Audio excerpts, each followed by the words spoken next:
Round 11 takes us to corn country where things are heating up with only 3 races left until the start of the chase. Good afternoon, everyone. I'm Eliza Bethel alongside Pete Ruzick, and we're here for Iowa Speedway tonight. Pete, how you doing? Eliza, I am doing absolutely great. Glad to be here. Iowa is going to be a lot of fun. Very, very wide sweeping turns, back straightaways. Glad to be here with you. How are you? I am doing good. I'm ready for 200 laps. It's going to be a wild one out here. It is tight, but it can also break loose. But you know what we have to do before that? I first want to say thank you for Savage for 29 months of subbing. Thank you so much. I appreciate it. Hope you guys are doing well out there. Thank you so much for tuning in. But tonight we do have driver spotlights, and we're going to go ahead and get started with that. So joining us tonight for our driver spotlight is going to be veteran driver Matthew Gale, pilot of the number 67 for Nitro Motorsports, and Matt Sisler, driver of the number 45 for M3S Motorsports. Good evening, guys. How you doing out there? Pretty good. Good. Glad to hear it. All right, we're going to get started with these questions then. The first one is easy. It's going to be use one word to describe Iowa. And we're going to start with Gale. Bumpy.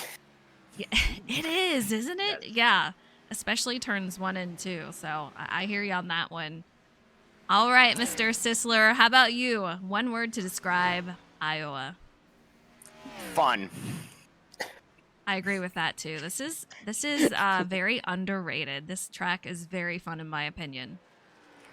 I've had really good races here, so yeah, I love Iowa. Yeah. Okay. Yeah, I have a Truck Series win here, so it's genuinely been one of my favorite tracks. Nice. All right. Well, that would be really awesome to see you guys in the booth afterwards. So I'm crossing my fingers here for it. All right. Question 2. So far this season, who do you see as your biggest competitor on track? And we're going to start with Matt Sisler. Oh, that's a great question because it depends where I'm running. If I'm running towards the front, I mean, Matt Opliger is somebody to chase. He's come such a long way in such a short time because he's had iRacing for like a year. So there are times though where I'm racing Gale because, and this is not a dig at Gale, but my race has gone horribly, and I'm now fighting to just pick up some points late in the race. All right. Fair enough. Yeah, I think it just depends on the track. What's going on at the time. I can see definitely different competitors out there. All right, Matthew Gale, how about you? Who is your biggest competitor on track? I think it has to be Flitcroft. Like, there was a period of weeks where I think there was about 3 different races where in the closing stages I was just trying my hardest to catch him at the end and just could never get the job done. I feel ya. I've raced with him for years, and I feel ya on that one for sure. Okay, Yeah, next question. Go ahead. Sorry, I was gonna say I find him like most weeks in the race at some point, and we only end up having some pretty nice, clean racing with each other. Absolutely, which is always fun. You always love to be around people that you can trust and race side by side with, so that's cool. All right, next question. Which race has been your favorite race this season, and why? We're gonna start with Matthew Gale. Probably the Daytona road course. I was really worried about how this car would be there, but I had some really fun battles with Hamilton and I believe it was Cardwell and Turley, I think. Like, the 3 of them I got to have some really nice like wheel-to-wheel racing with, like, all throughout it, and these cars were surprisingly good around that track. Very nice. Yeah, you know what? I was kind of surprised when you said a road course, but then again, knowing that you're in an F1 series, I'm not surprised at all. So that's really cool to see. So I got to ask this then. F1 or NASCAR on here? Probably NASCAR on here just because the feeling in the wheel is so much more, like, it's just a bit nicer to drive in. Like, F1's fun, but it's just so much better to like actually push the car. Yeah, fair enough. All right, Matt Sisler, how about you? Which race has been your favorite and why? I mean, Dover ended up being the best finish of the season, and it was Dover's often chaotic, and for me, it's either going to be a wonderful day or I'm going to end up in the wall and sad, and that ended up being a great day. Well, because I didn't qualify great, and when you qualify mid-pack, especially in these cars at a short track like Dover, you're sitting there crossing your fingers. Don't get wrecked. Don't get wrecked. And to come home in 4th in the top 5 for my first time in Shake and Bake was something really cool, and to be able to lead and feel like I had a real shot at a win if the leaders had issues was something awesome. Absolutely. Those types of surprises are literally the best. So hopefully we can get you one of those tonight and get you in the booth. That would be absolutely amazing. I would love to see it. I'd love to be back. All right. Next question. How many races have you attended in real life? And we're going to start with Matt Sisler. Oh, I have to run back in my mind and count, because I used to be a sports writer for the local paper to Michigan International Speedway, so there were nice. race weekends. Yeah, I covered a number of race weekends at the Speedway. I went to one where I was a fan, and that was a race I know my favorite driver growing up, Jeff Gordon, won. That was back in 2001, showing my age completely right there. Nothing wrong with that. Jeff Gordon, he was my driver. Hey, we have something in common. Yay! Exactly. The other ones, I've probably a total of 8 or 9, all at MIS. 8 from 8 I got paid to go to, which is always a bonus. All right.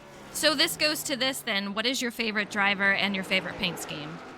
I already have a feeling I know. Mine? Yeah. Oh, I actually have a diecast sitting right next to my computer right now with it. The Rainbow Warrior paint scheme. You got to go with the classic. You do, don't you? I'm right there with you. It is. Absolutely. I don't think you can beat that one. No, although his final run car from Homestead came very close, because I also have that there too. Those are my only two proper 1/16, 1/32 diecasts. Yeah. Very nice, very nice. I like it. All right, Mr. Gale, how about you? How many races have you attended in real life? I'm going to go with anything, because I know it would be harder for you to attend a NASCAR race, but any of them in real life. Yeah, unfortunately, NASCAR geographically doesn't work very well for me. I've been to a couple events at Silverstone. Oh, nice. Nothing from any major series, but I remember going there one time for a Renault event and getting to watch a future F1 driver roll it in front of me going to turn 1. Oh, wow. That was fun. That had to be an experience. But I've not been able to go to too many, unfortunately. Okay, well, it seems like the one you did go to was definitely a memory. All right, final question, and it's going to be for you, Mr. Gale. Your favorite driver and favorite paint scheme in real life? Favorite driver is, in NASCAR, a weird choice, but Austin Dillon. Really? Okay. I like him. I feel like he gets more flack than he deserves, and so I'm willing to get behind him. All right. And your favorite paint scheme? Favorite paint is Montoya's old 42, the black Havoline with the metallic black flames. Very solid scheme. I remember Absolutely. that car. All right, I like it. I love these answers from you guys. It was so great getting to talk to you. And Pete, I know we talked about Gale being across the pond. He does amazing out there. He's out here in F1 too, and I just appreciate you guys being out here and Gale being out here so late at night. It was fun to have you guys in the booth, and I wish you guys a ton of luck. Thanks. I hope we're able to put on a good show for you. Absolutely. Go get him, Vince. Got a great new paint scheme. I hope we can keep it clean this time. Let's go. I'm all for it. You know me. I'm all for the clean and fun racing. All right, you heard it here from these guys. It was great getting to talk to them. They are ready to go for 200 laps at Iowa. And I see you out there, Oliver Berger. Thank you so much for the follow. I appreciate it. I hope you're doing well. Pete, we're getting ready to go to qualifying. Yeah, it's going to be a great race. I was actually thinking while those guys were talking, several years back at this track, I broadcasted a kind of a GoFundMe race for a kid that was having a hard time. He had MS, and we did a fundraiser race here, and this track was amazing on the high side. I'd love to see if we see any big momentum on the high side, catch some kind of great speed down the back stretch and the front stretch. I think we're in for a great treat tonight. I think so. I don't know that we're going to see any high side rollers for qualifying, but I think in race we'll definitely see some moves being made up there. Absolutely. But these guys are going and qualifying already, and let's talk about Izzy and Jay, our wonderful sponsors out there. They are a soap company. They craft natural handmade soaps, beard balms, and tattoo butters. They're great for the environment, great for your skin and your family. So be sure to visit them, give them a look, buy some of their products. There's so many out there that you can take a look at. You can visit them at izzyandjsoap.com. And I'm pretty sure I saw Rivers Jones out here, and he is very popular in the creative field for paint schemes. And I know he's got an Izzy and Jay soap scheme out there currently. I just got to find him. He's not on track here in qualifying yet. Yeah, I think last week he ran a really, really nice blue and white Izzy and Jay's Soapco number 91. Looked really, really nice on track. In fact, the owner of Izzy and Jay's hit me up after the race, and he said the car looked absolutely amazing, better than a car that I had shown him prior to that. He said Rivers absolutely blew it out of the water. So typical Rivers Jones. A lot of guys in here are very appreciative of the work that he does week in and week out. Looking forward to seeing what the car looks like tonight, if it's different than last week. And I know he hasn't shown me yet, but he says he's got something up his sleeve for Darlington as well. All right. We have a little surprise from Joseph Turley, too, also tonight. Yes. We're going to have to keep our eye out. He is not on track yet, but he is going to be welcoming a baby later on this year with his wife. We're going to find out the sex of the baby soon. That's going to be revealed on his car. So I'm very excited to see, and he's got us waiting here. We're going to have to find out soon. But take a look at these qualifying times. Thomas Harmon at 22:98. Joe Berg a 22:99. Dylan Robb with a 23:01. And we have Riley Rosenbrook going straight to the top. 22:93. Yeah, Riley Rosebrook, good to see him out here. I think it's been a little bit since he's been on track in that 86, as he so far takes that provisional pole, or takes the pole. But yeah, Matt Gale right now is the last one to put up a time with a 23:32, so just about 3 to 4 tenths faster. Slower than the current pole time. But there's still a lot of big names to go. So I have to wait and see how this all rolls out. I think Jarrett Cardwell just put a lap down. Caitlin Height just put a lap down. Jimmy Cocker, Jonathan Jurgensmeyer. So yeah, pace is picking up. Absolutely. We got a lot of drivers out here on the board. And you guys are asking me in chat, what do you think it is? I don't know. I'm kind of thinking pink. We're going to see a little bit of pink, but he is out there on track. Let's see. It's blue. He's having a boy. Hey, Let's go. Congratulations to Joseph Turley out there. Going to have a bouncing baby boy, another driver in the family, perhaps. We'll see. Congratulations, Joe. That is absolutely awesome. Yeah, very, very cool. Papa Berry C out there in chat, he says, hey, Frozen, hey, Pete, sorry missing another race. We are definitely missing you out here. I hope work calms down a little bit for you and we can see you back out here on track. All right, so far it looks like the 48 as right now. I'll tell you what, he has been absolutely picking up the momentum over these last several weeks. It seems like we're talking about that car more and more often as he gets Rosenbrook by a mere 100th out there on track. It's gonna be interesting as Tom Harmon now puts his number 68 P3, Joe Berg fourth, and Michael Walls in that 47 to round out the top 5. And these guys are all really getting after it, Eliza. They sure are. I mean, Iowa is a lot of fun, but we talked about it in the driver interviews. It is very, very bumpy. You're going to see a lot of bumps down in turn 1 and 2. And if you're on the low side, I don't know how these drivers are going to take it, but there are a certain set of bumps down there that I do not get back on the throttle until after I hit those bumps. I found that if I hit the throttle right at those bumps or right before, it just throws you right up the track. So I just let it coast, go past the bumps, and move on back on the throttle and get my way around. But it is a lot of fun out here in these times. Francis Hamilton, 22.92 on pole for the night. Pete said we have been talking about him, and we most certainly have. And his time absolutely flying, a well-deserved pole out there. Yeah, way to navigate the bumps and, getting off the corner by being able to open up the wheel and carry as much speed down the front and back stretch. We'll go through the rest of the field in the grid once we get there. But first, Eliza, 4.5 minutes. I know there's some details that you want to discuss about tonight's race. We sure do. The race analysis for tonight here at Iowa. It's going to be under the lights. We're going to have a beautiful sunset, I would imagine. 200 laps for the length. No fast repairs. You guys should be used to that by now. These guys, if you wreck it, you're just going to have to sit in pit lane and hope that you can fix that damage. Stages. Stage 1 is going to be 60 laps. So at the conclusion of lap 60, our top 10 drivers will receive those bonus points, with first receiving 10 bonus points and 10th receiving 1 point. Our final lap for stage 2 is going to be 140 laps, and we're going to have 4 tire sets.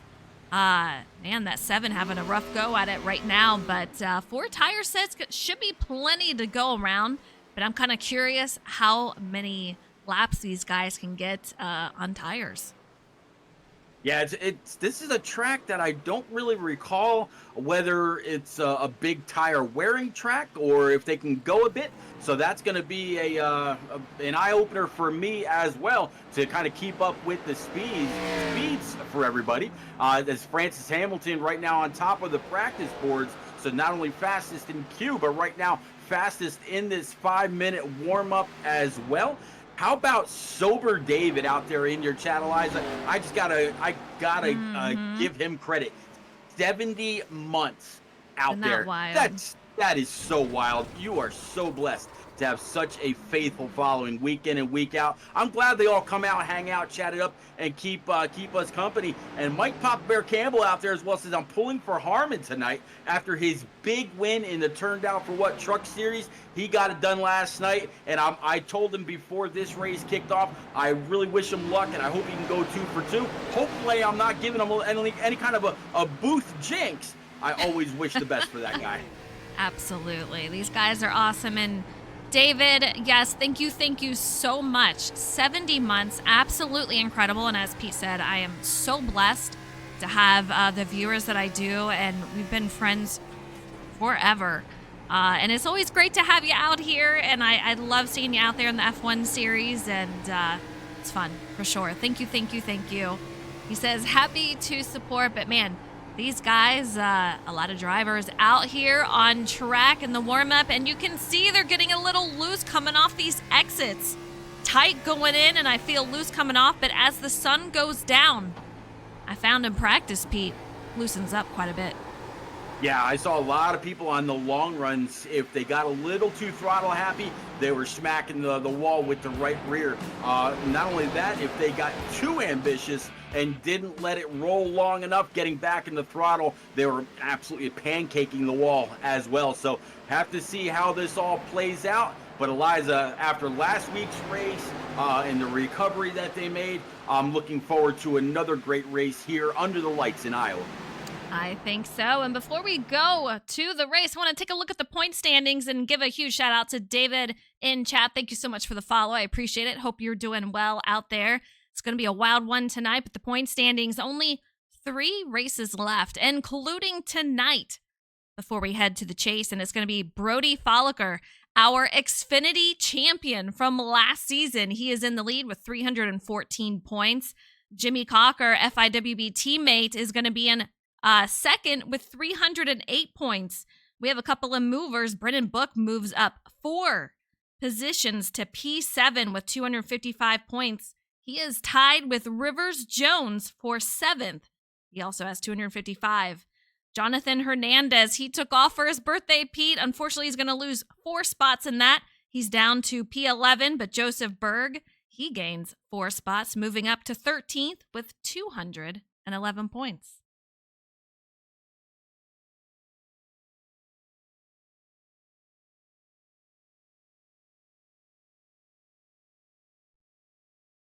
Going into next week, Darlington, and then following that is going to be the Charlotte Motor Speedway for 200 laps there.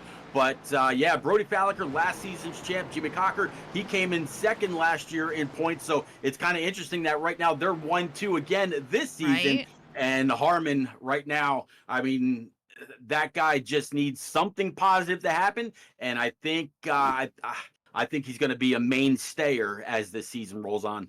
I agree. I think he's going to hopefully have some luck go his way and maybe see a trophy from him this season. But here we go.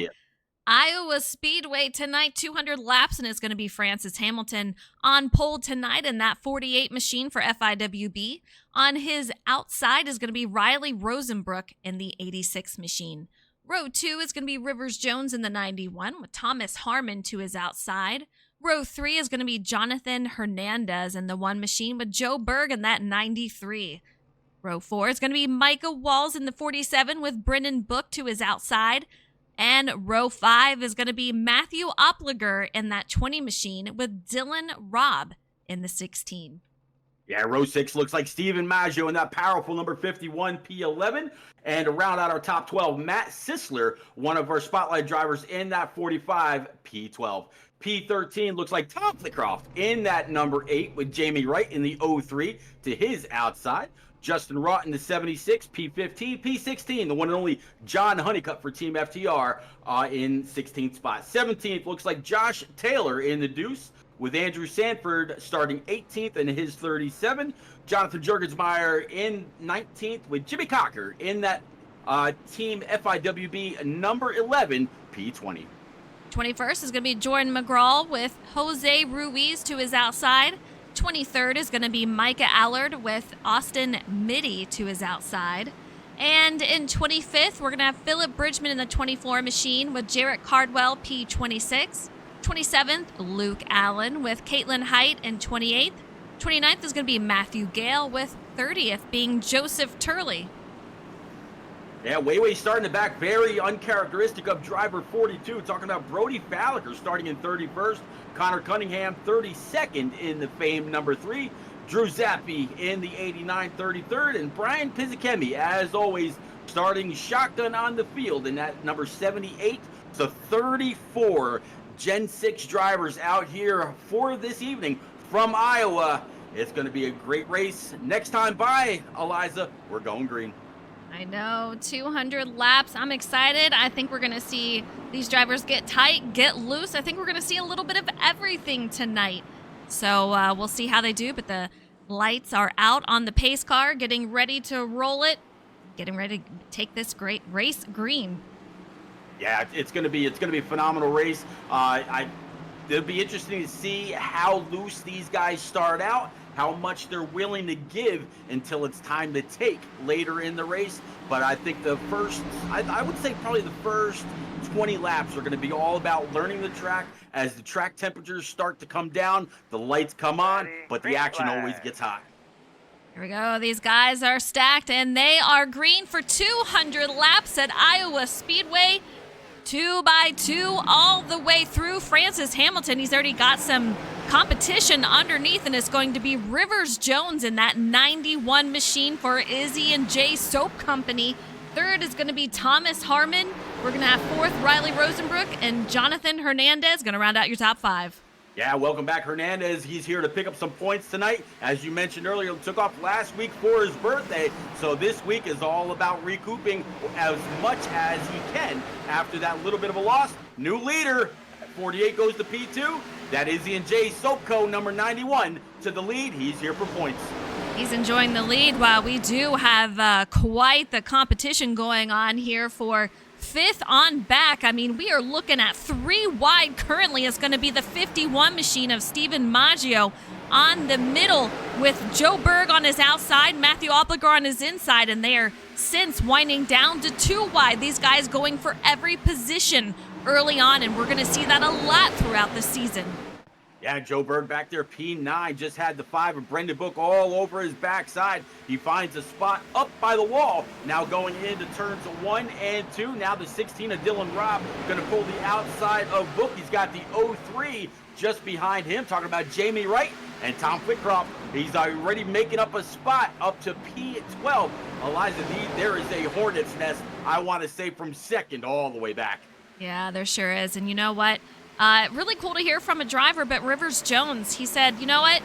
I want to go full-time. He initially said he was going to go part-time, and take a look at this gap already, almost a second and a half. I mean, absolutely incredible. We're on lap 5 of 200, so he's just doing phenomenal out here, but he said, I want to go for the championship.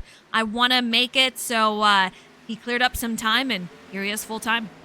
Yeah, I tell you what, he's full-time, full speed ahead.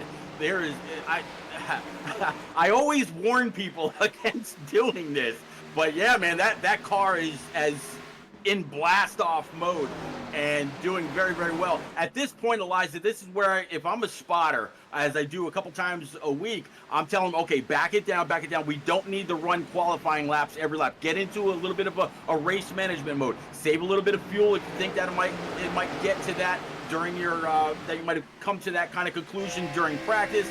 Save some tire, that way you're not burning it off, and then 5 laps down the road you find yourself relegated to 10th or worse because you've completely shredded your tires.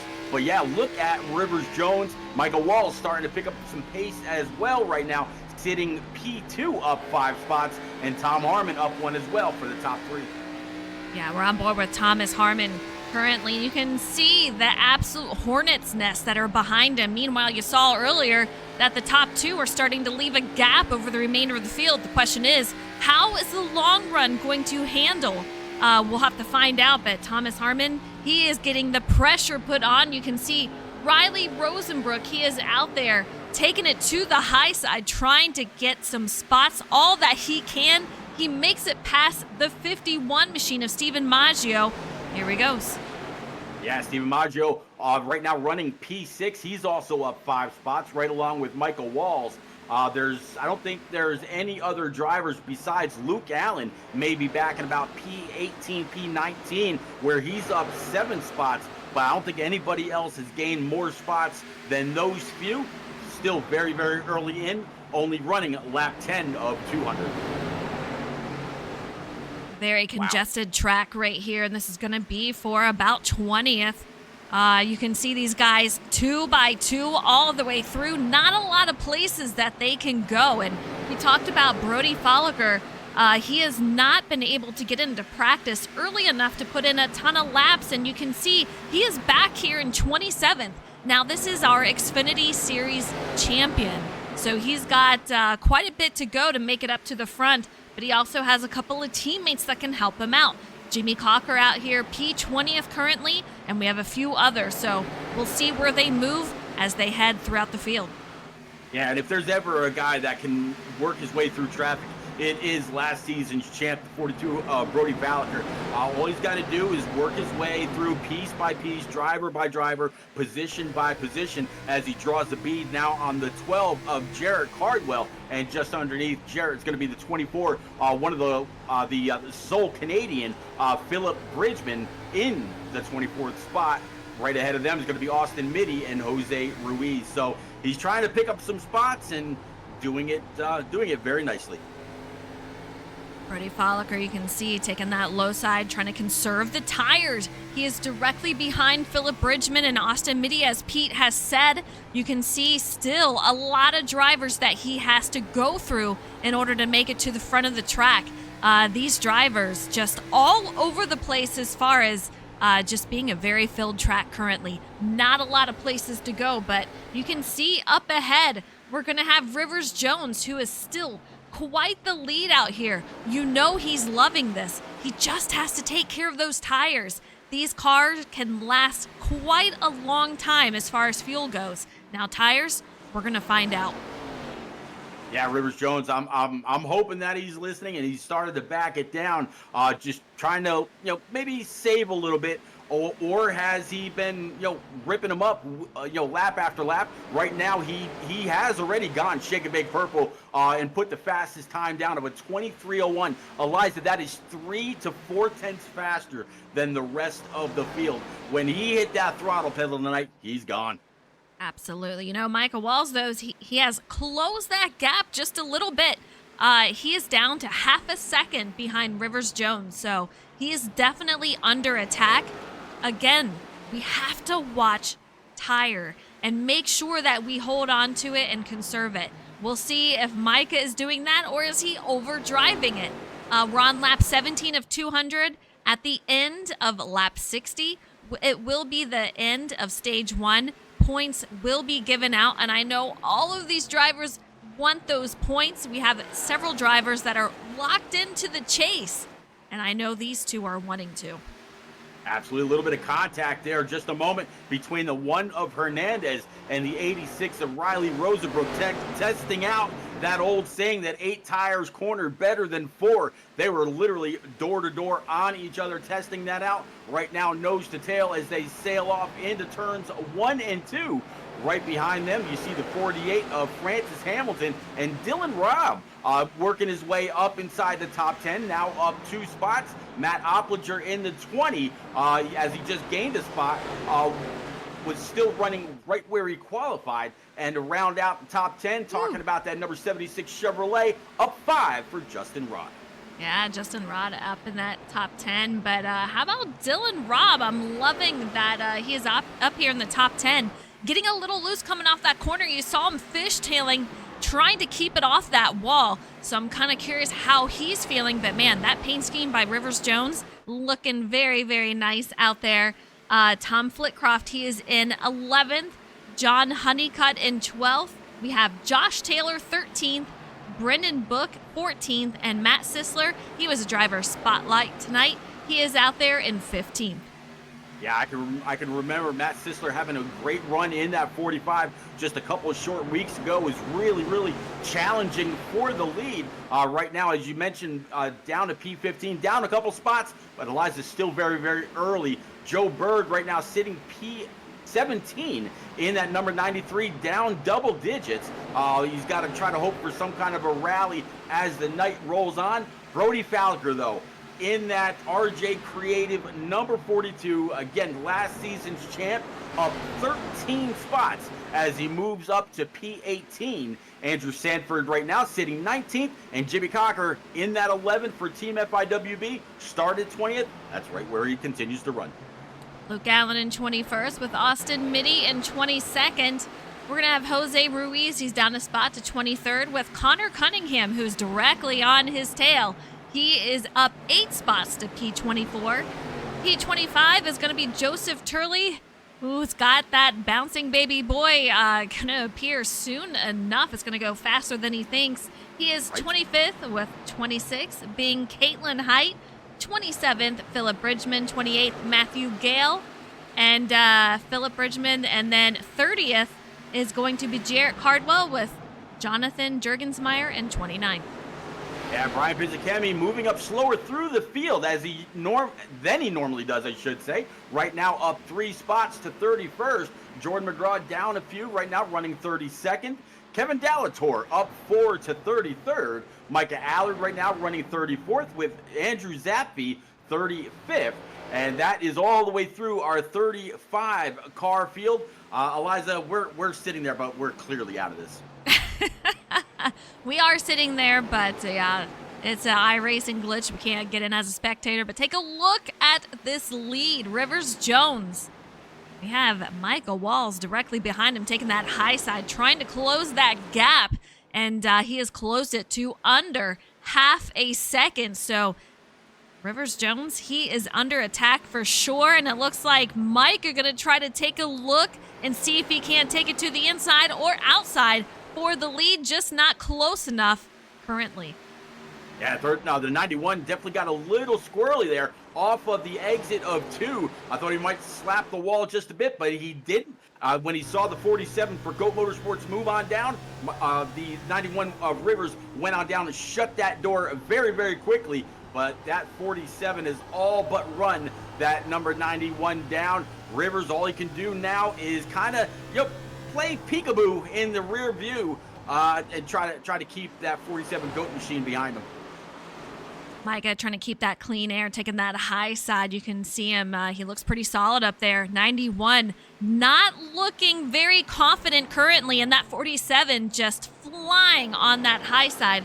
We're going to see if he can't take that momentum and take over the lead. I know he wants to get a lap lead and a point for that. We'll see if he can't make it happen. But, man, it is going to be a battle. I mean, it's taken him almost 30 laps to close down that gap just to get to him. How many more laps and how much tire wear will it take to make it to first? Tell you what, every time that 91 goes down low to get to that yellow line on the bottom, and then as he opens up the wheel to let it carry as much speed up and off the corner, you see him steering to the right. That thing looks like it is driving beautifully for him, and that's how he's able to carry so much speed. The 47 was running him down to the point where he's on his bumper. As he gets into the corner, he closes it up again, but that 91 is just pure acceleration up and off. Absolutely. You can see the rest of these drivers under a second and a half, and it's going to be Harmon leading the remainder of the field, and they are 2 wide behind him. It's going to be Steven Maggio and Jonathan Hernandez. These two were just 2 wide, but since single file once again. Francis Hamilton 6th, Riley Rosenbrook 7th, Matthew Opliger 8th, Justin Rott 9th, and John Honeycutt going to round out your top 10. And we have quite a few drivers that have a couple of wins this season.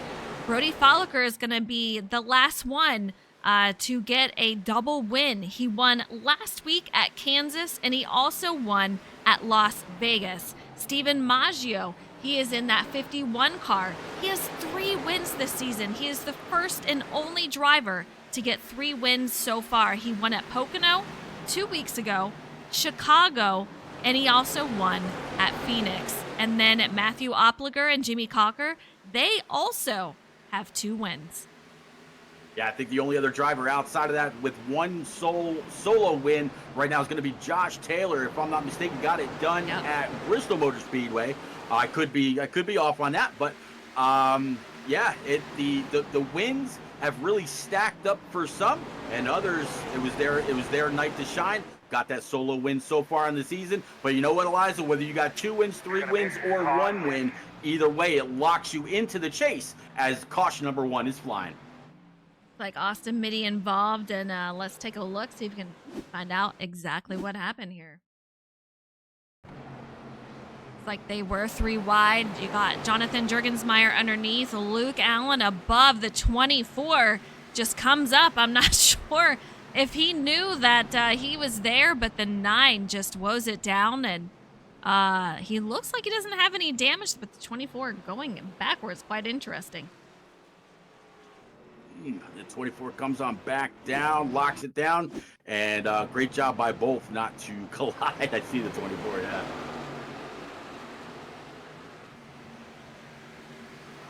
Yeah, we're taking a look at that. I want to have a look, see if we can't go in car and see what exactly happened. If he moved down or moved up, we'll find out. Definitely might have been a little switch of lanes, but I think the 24 continued to roll backwards just so people would have more time to see him down there, as it looks like in real time everybody coming down pit road. Yeah. Let's go back live. You can see these guys, Austin Mitty on pit lane. I don't know if he's got much damage, but he is there nonetheless. We're going to have Francis Hamilton right behind the pace car, Andrew Sanford, and Connor Cunningham. The remainder of the field is going to be on pit lane. Yeah, kind of curious if maybe these guys missed it or a little bit of a strategy call. But after 37 or what will be 38 laps on these tires, you can imagine that they're going to be kind of tired. We'll have to see if they come on down this time. but hey, track position is track position if they actually intended to stay out. Rivers Jones beats the remainder of the field off the line from pit lane. Michael Walls in second, Thomas Harmon in third. So exactly the order that they came in, they have come out. So great pit entry for these guys and doing a great job so far. I tell you what, I'd hate to be the 91 Rivers Jones right now if the 48 and these other guys stay out. You got to worry about wheel slippage. You got to worry about somebody, not having traction at all and just completely flipping it once they try to go green. I'm not quite sure if they're starting in first or second gear. These guys behind these others on old tires are going to be a little leery. I think they might kind of stand off a little bit. Ah, man, we'll find out. The last time we got a driver in here and said, hey, definitely a different strategy. You stayed out. And he said, yeah, it's not by choice. It was on accident. And then off he went back into pit lane. Yeah, so we'll see if the 48 or the 37. I'm sorry, 37 or the 3 of Connor Cunningham decide to come on down this time. I believe if they do, it's actually a penalty, if I'm not mistaken. But if that's the case, Rivers Jones in that 91, he will absolutely love all that clean air again. But Eliza, I don't think it'll be long before he has it one way or another. I agree. It's going to be an interesting restart for these guys. Only 4 tire sets. I know it's a little early. You want to at least put 50 on them. But some of these drivers, I'm curious if they just went in for fuel. We'll have to take a look at the pit time. I know you're good at looking at that. But yeah, from what I'm seeing, their time shows full fuel and tires from what I'm seeing. Yep, absolutely. Yeah, Rivers Jones with a 14.6, Tom Harmon with a 14.7, Michael Walls with a 14.68, a 14.7 for Hernandez. I mean, yeah, pretty much 4 brand new Eagle Fuel Goods. Fill it up with that Sunoco Virtual E15 fuel and come on back out. So it's going to be interesting. 48 is going to have a little bit of momentum on his side, but what does the restart show? Coming through turns 3 and 4, they're going to be addressing Barney in a moment. He's going to go ahead and drop the green flag. We'll be back under green starting now, lap 40. Let's go. Solid start for these drivers. Francis Hamilton decided to take the high side, and it is working out for him so far. No driver spun the tires, but a close situation as we see for 4th, and they're almost going 4 wide back here. Absolutely incredible, but they are starting to fan out and looking okay. But that 3 car, his car is looking very upset right now as he is dropping back hard. They are still 3 wide, quite a bit of cars into the wall, Pete. Yeah, 37 and a 3, both side by side. That push looks like Tom Flickroft up to the high side. The 50 gets into the door. He's spinning towards the inside. So far, though, we stay green. He's off the racing surface. 3 wide between 37, 42, and the 3. Brody Falker does not want to be in this hole. Man, these guys are 3, almost 4 wide. Just absolute mayhem out here on track. Not a fun place to be mid-pack as these guys are going for everything, and you can just see smoke barreling off these walls as drivers are just hitting them coming off the exits. Yeah, very, very tight turns. Same thing right now for the 2 of Josh Taylor. He's to the outside, I want to say, of Jonathan Hernandez. Yep, and the 76 down on the low side for Go Motorsports. Josh Taylor with a little bit more momentum, so he should be able to get some speed down the straightaway. But it seemed like right there, everybody off 2, or at least a few cars behind the 2 of Taylor, were smacking that outside wall. There's a lot of smoke coming off these cars and the walls from all the contact that is being made, and you know that if they're hitting it on that right front, there's going to be a lot of damage, and these cars are going to be soon very difficult to drive. So let's hope they are not damaging that right front, because they're going to have to go in soon if that is the case. But that 8 car I know has been one of them. It seems like they are starting to spread out and maybe a little bit less trouble with that wall. Yeah, the 8 of Tom Flickroft, he just threw a little bit of a slider underneath the 1 of Hernandez and grabbed a little bit of an extra gear coming up and off, able to clear the 1 and also gain a little bit more track position. Now the 5 of Brendan Book, He's attacking the one of Hernandez, the 93. Ooh. He gets into the back end of the one just a little bit, making it a little squirrely. Great save by Hernandez as they go into 1 and 2. I don't know how he didn't die on that one and make contact with Brendan Book below him, but man, his car is just not looking steady currently. He's doing a heck of a job trying to hold on to that machine, but it just shows you Iowa is bumpy, it's tight, it's loose, it's everything in between, and you're going to see these drivers all over that wheel trying to keep control. Yeah, I mean, it looks like right now everybody back to the 5 of Book, or maybe even back to the 03 of Jamie Wright, all single file, maybe different lines getting into and coming off the corner, but single file back to them. So a little bit less chaotic up to the 03, but from 11th on back, it's anybody's battle for position. More contact. I see up ahead. I'm on board with Jonathan Hernandez, and it looks like he is really driving that hard into these corners and keeping that machine a little higher, trying to keep that clean air perhaps. He also has the 10 that is underneath him. That is going to be Caitlin Height. This is going to be her debut this season. She has raced in SnB before, but it's been a couple of seasons, so it's great to have her out here. Absolutely. That's a nice looking, very, very nice looking, cleanly painted number 10 for Caitlin. Definitely welcome to Shakeabit. Glad you're here. Now the 93 of Joe Berg with Jonathan Hernandez right behind him. They kind of push the 61, I believe that was, of Micah Allard up to that outside wall. New paint scheme for Micah. Mostly, I'm going to guess that's a project in the works, if you will. And then there's the 45 of Matt Sisler, one of our spotlight drivers. All right, well, Micah Allard, his paint scheme is actually Kevin LePage. Ah! The paint scheme that, he did a little bit of a roadblock. I said, please tell me, Micah, that you're not going to do that tonight. He's also recovering from kind of a big back surgery, so I hope his recovery is going well. It's well enough that apparently he is out here. Hopefully not going to put himself in too much pain. But, man, let's go back to our leader, Rivers Jones. He's got Micah Walls directly behind him. These two just showing how strong they are so far.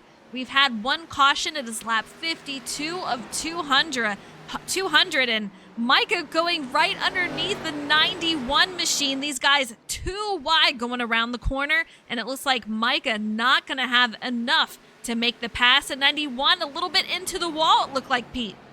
Yeah, number 91 keeping it right there in that second groove. That way the 47 can't get back in the throttle and carry any real momentum to be able to pass the 91 Rivers Jones, doing a great job to kind of keep them pinched down, if you will. So while we got a side-by-side battle, this is everything that Thomas Harmon wants to see, because the more they're side-by-side, the less, the slower, if you will, that they're going, and the more time that he can gain. And just as I say that, they go back nose to tail, and Stephen Maggio now up 7 spots to P4, and Matt Oppliger P5. Josh Taylor up 11 to 6.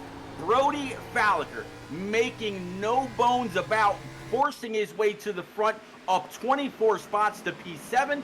Justin Rott in 8th, Brendan Book 9th, and Jamie Wright in P10. Eliza, this is a very, very fast track, and these guys are doing a great job. Absolutely. Man, it is extremely fast, and Thomas Harmon, as you said, was definitely enjoying these guys battling it out for the lead. Unfortunately, I'm not sure how much they are going to do that, as we're coming up on 60 to go. So, not 60 to go, but stage 1, the end of it, at the conclusion of lap 60.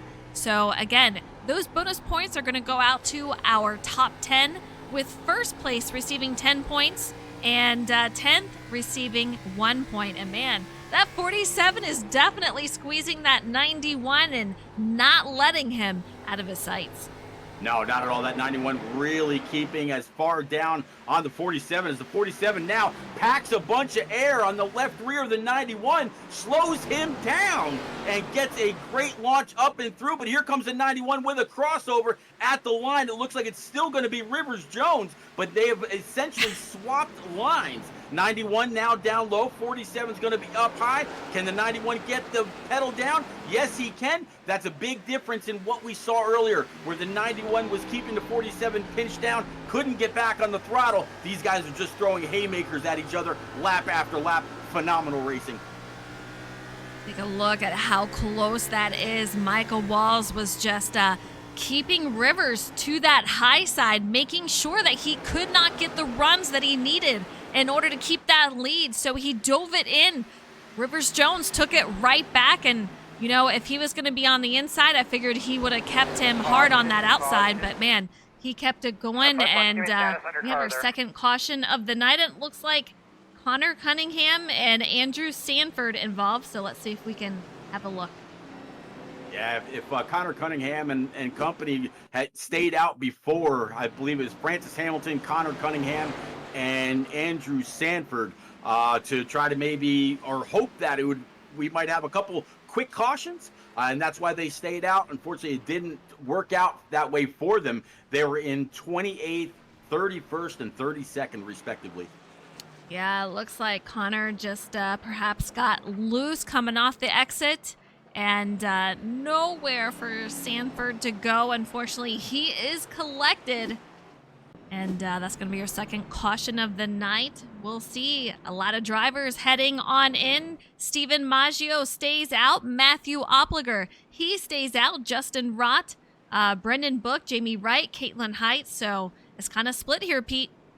Yeah, very much so. Dylan Robb, Jarrett Cardwell, Luke Allen, a few more decide to stay out.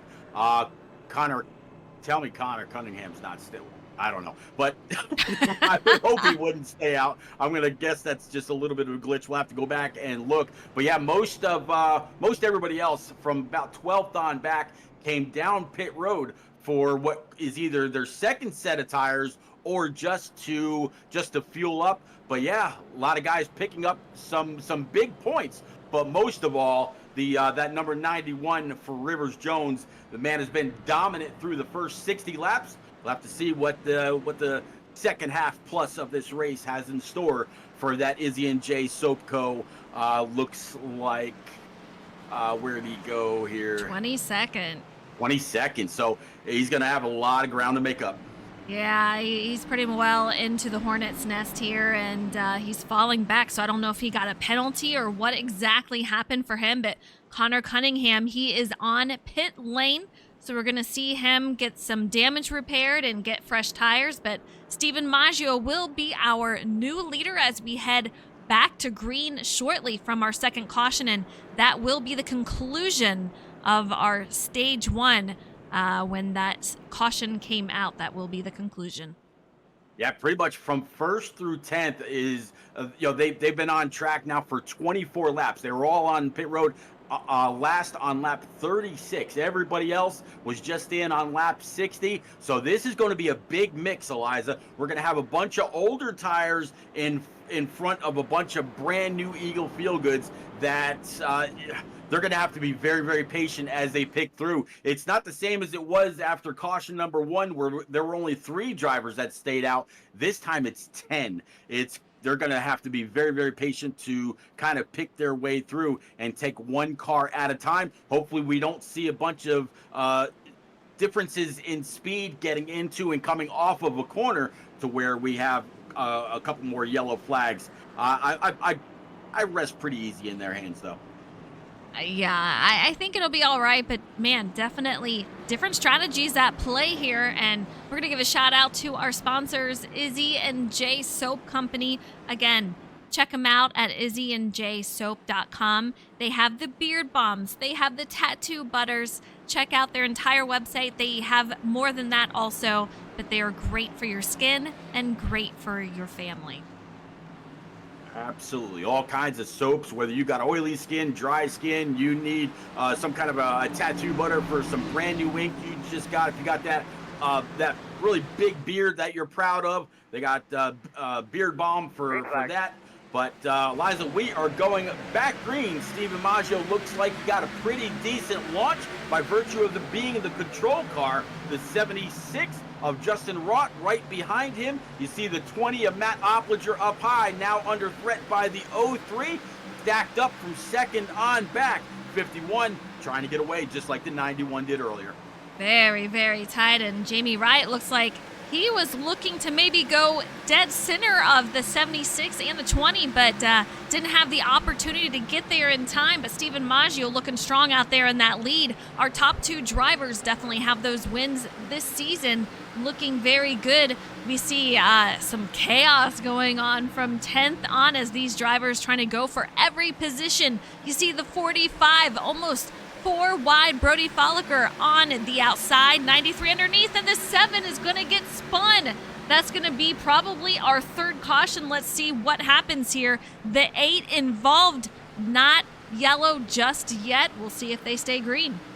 Yeah, it looks like we are staying green so far. Working lap 66 of 200 as those guys way down onto and hopefully coming off of pit road soon. It looks like it's going to be the 31st, 32nd car. They are back on track, going down the backstretch now into turns 3 and 4. Eliza, we're staying green. Staying green, and I see a lot of movement in throughout the field. It's going to be 10th on back. You see some of these guys just switching positions. Brody Folliker up to 15. He is up 16 spots from where he started. We have Thomas Harmon in 22nd. He was third earlier on before that caution came out. So a lot of switching for these drivers from that last caution and different strategies. How about John Honeycutt in that Team FTR number 50, right now sitting P14. He had a big moment earlier as well. Right now he's back out there in those Superman colors. A little bit of contact with that outside wall coming off the exit in the middle of the straightaway. He's got the 42 of Brody Falker to his outside, and Matt Sisler in that 45 right behind him. But yeah, that caution was a big save for the 50 of Honeycutt as he gets under his Team FTR teammate, the 12, Jared Cardwell. You're going to see him. You can see him kind of fishtailing coming off that exit. That car not handling exactly how he would hope from the looks of it, but Brody Folliker hanging out on that outside, and you're going to see these guys trying to get to the low side so that they can save their tires. Now, for passing, I think it's going to be good to be on that high side, but for long run, definitely might be moving around a bit. Yeah, talking about moving around a bit as the 42 of Brody Falliker got by the 50. Honeycutt was very, very happy that he did just that because Honeycutt needed every bit of that track in order to straighten out that machine. That Camaro, very, very loose. How about Andrew Sanford? He was involved in an earlier incident with Connor Cunningham. Nowhere to go for him, and he's back up here to 16th, so great recovery for him so far. Rivers Jones, our leader for much of the race, he is out here 17th, so he's got a little ways to go to get back up to the front after taking that pit stop under caution, and a lot of other drivers stayed out. Yeah, it looks like right now the 34 of Jordan McGraw right behind the 91. I tell you what, if I'm J-Mac, I'm going to follow that 91 wherever he goes. He knows that he's got a hot rod. He can work his way through. Just has to be very patient as the 91 pulls even with the 42 of Brody Falliker. That's a battle right now for about P15. Both of those cars very, very quick. They just got to be very patient and take one spot at a time. I anticipate if those two are up front at the end of this race, Eliza, we could be in for a phenomenal finish.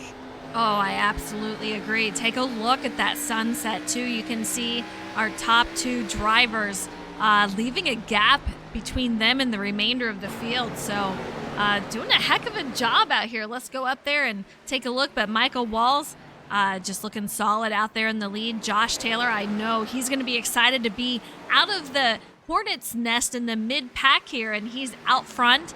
He's going to have the next one being Joe Berg, 2.68 back, and he's got the rest of the field right behind him, and he is under attack by that 00 of Jonathan Jurgensmeyer and Steven Maggio in that 51. Yeah, a whole bunch of the drivers that came down pit road on lap 60 have now found their way to the top 4. Then you got Steven Maggio. He's kind of found a little bit of a gap between him and the 23 of Jose Ruiz. So right now, those that came down, those that stayed out since lap 36, you got Maggio, you've got Matt Opliger, you got Jamie Wright, and then you've got Justin Roth. Those are the only cars that are still inside the top 10. The other 6 cars are already 11th or further back. But how about Josh Taylor right now sitting P2? Eliza, I think this Deuce, once he gets closer to the front and he gets a little bit of a whiff of clean air, that man, it's like he smells like he's a shark and he's got blood in the water. He's after it. Big congratulations to Josh Taylor. Very, very fast Deuce. He's racing on, unfortunately, without Mike Papa Bear Campbell and Justin Aniscock in his team comms all by himself, but he's doing a great job. Yeah, he sure is. And these two seem to be doing a pretty darn good job of saving the tire. We're on lap 79 of 200, so a lot of racing left, and there will be no more stages in this session. We have stage 1 and stage 2, and stage 1 ended at lap 60, so these drivers were given bonus points for the top 10. We'll see what they do through the remainder of the race here, but man, oh man, really starting to get spread out here, and I know these top 2 are loving to see it. Joe Berg almost back 4 seconds, Pete. So a lot of distance has been had for these drivers. Absolutely, right now the 93 and the 00, talking about Joe Berg and Jonathan Jurgensmeyer. Jose Ruiz, though, how about him right now, sitting P5 with Steven Maggio right behind? I think these tires have kind of come to an even spot because Jose Ruiz, he was down pit road on lap 60, really hasn't been able to pull away from Maggio. So that tells me that Maggio's tires really haven't worn all that much. So 3rd and 4th, a good little battle there. And then another battle between Jose Ruiz and Maggio. And then you got Francis Hamilton in that Detroit Tigers number 48 sitting P7. Andrew Sanford up to P8 in his number 37. And then Rivers Jones right now sitting P9 behind Rivers. Matt Opliger on back. A little bit of a gaggle of quite a few cars. And I thought I saw a couple of cars hit the wall right there, starting with Jamie Wright, but I think my eyes are just playing tricks on me. He's got Connor Cunningham, who we saw in an accident earlier on. He's sitting P12 up 20 spots, so a great comeback for him. But take a look, these times. Connor Cunningham, his best was a 23.4. They are now running a 24.5. So the drop-off, it happens actually quite sooner than you think. We'll see how they go on as they get longer into the run, but the fall off is quite drastic. Yeah, it really can be. I mean, talk about the leader, Michael Walls. His best lap this evening is a 23.16. His last lap was a 24.34. So if these guys are running, low 23s, 23.2s, 23.3s to start off with, and 25 laps later, they're in the 24.5 to almost 25 second bracket. Yeah, quite a bit of fall off, but I think that also depends on which line they're running. If they're up high and really trying to pass a whole lot of cars versus being down low, trying to save a little bit of tire. Go ahead. Oh, sorry. A lot of contact between the 42 and the 16. That's going to be Brody Folliker and Dylan Robb. Brody Folliker came up the track, made some contact, and Dylan looking very loose. He's going to make contact with the 45. This is going to be around 19th and 20th, and we're going to have another caution, the 3rd of the night. Yeah, so far I haven't seen any kind of replay pop up for me, so not quite sure what that's for, but it'll be interesting to see if those that stayed out or have been out on track since lap 36, if they come on down, and if any of those that were in on lap 60 decide to come on down for maybe just a splash. This could be great for some of those guys that saved a set of tires earlier. Do we have, okay. Trying to see who that was. Yeah, I'm thinking Thomas Harmon, would that caution come out just for him getting completely slideways? Very interesting. I'm going to back that up and see what we got here. A lot of chaos going on in front of him, a lot of contact. And you see the 68 get hit by the 67 and somehow makes an incredible save. Brian Pizzakimi woes it up so he doesn't make contact. Kind of curious, that could be the reason for the caution. I tell you what, I think Michael Walls absolutely loves the way his number 47 GOAT Motorsports machine is handling. He's decided to stay out. In fact, the top 8 have decided to stay out. You got Michael Walls, Josh Taylor, Joe Berg, Jonathan Jurgensmeyer, Francis Hamilton, Andrew Sanford, Rivers Jones, Tom Flickerhoff, and Connor Cunningham. So you got 9 drivers decide to stay out. Looks like Jose Ruiz is going to lead the pack off of pit road. So you're going to have, again, some movers and some shakers depending on what happens. But again, you're going to have a 16 to 17 lap disparity between those that are out on track and those that just came back out. Absolutely. We'll see what these guys do out here, but I want to have a chat with Micah Walls out here. Mike, it's Eliza in the booth. How you doing? Doing all right. You're looking very solid out there. How's the car running? How you feeling? It's handling very well. Just we're down the tire set right now compared to everybody else, so see how that works out. Longer run. Is it tight, loose? How you doing on the wear? As of right now, the tire wear is pretty good on the long run. Just don't wear out the right rear and right front as much, and we'll be all right. Absolutely. So any strategy as you move on to the final parts of this race? Just be no, I don't really have a strategy. Just stay out front. Stay out front. Yeah. Fair enough. All right. Well, good luck to you out there. You're looking really strong. Fun watching you. Yep, thank you. All right, you heard it from Michael Walls right there. Says the car's running good, and I know Josh Taylor is looking to catch up and hopefully pass him, but man, Micah is going to be something to contend with. Yeah, and I tell you, that clean air on the nose of that 48 Camaro has got to feel great. So by virtue of being the control car, he's going to automatically get a little bit of a jump on the 2 of Josh Taylor, unless he should happen to time this perfectly, which we'll have to see. Behind those guys going to be Jonathan Jurgensmeyer and Joe Berg in row 2. Row 3, Francis Hamilton and Andrew Sanford. Row 4, Rivers Jones and Tom Flickcroft. And then you've got Jose Ruiz and Steven Maggio to round out the top 10 here on this restart. And again, Eliza, everybody from 8th on up is there on now 27 lap older tires than those that just came down pit road. Yeah, we're getting ready to go back to green. I see Element out there says J-Mac finally found the gas pedal. P13 and moving. Hope you're doing well out there. Man, these guys are stacked up. But Michael on that outside getting a huge shove from the 00 of Jonathan Jurgensmeyer. But Josh Taylor, what a restart from him. Absolutely, that is exactly what he needed. Now all he's got to do is what the 47 did to the 91 earlier.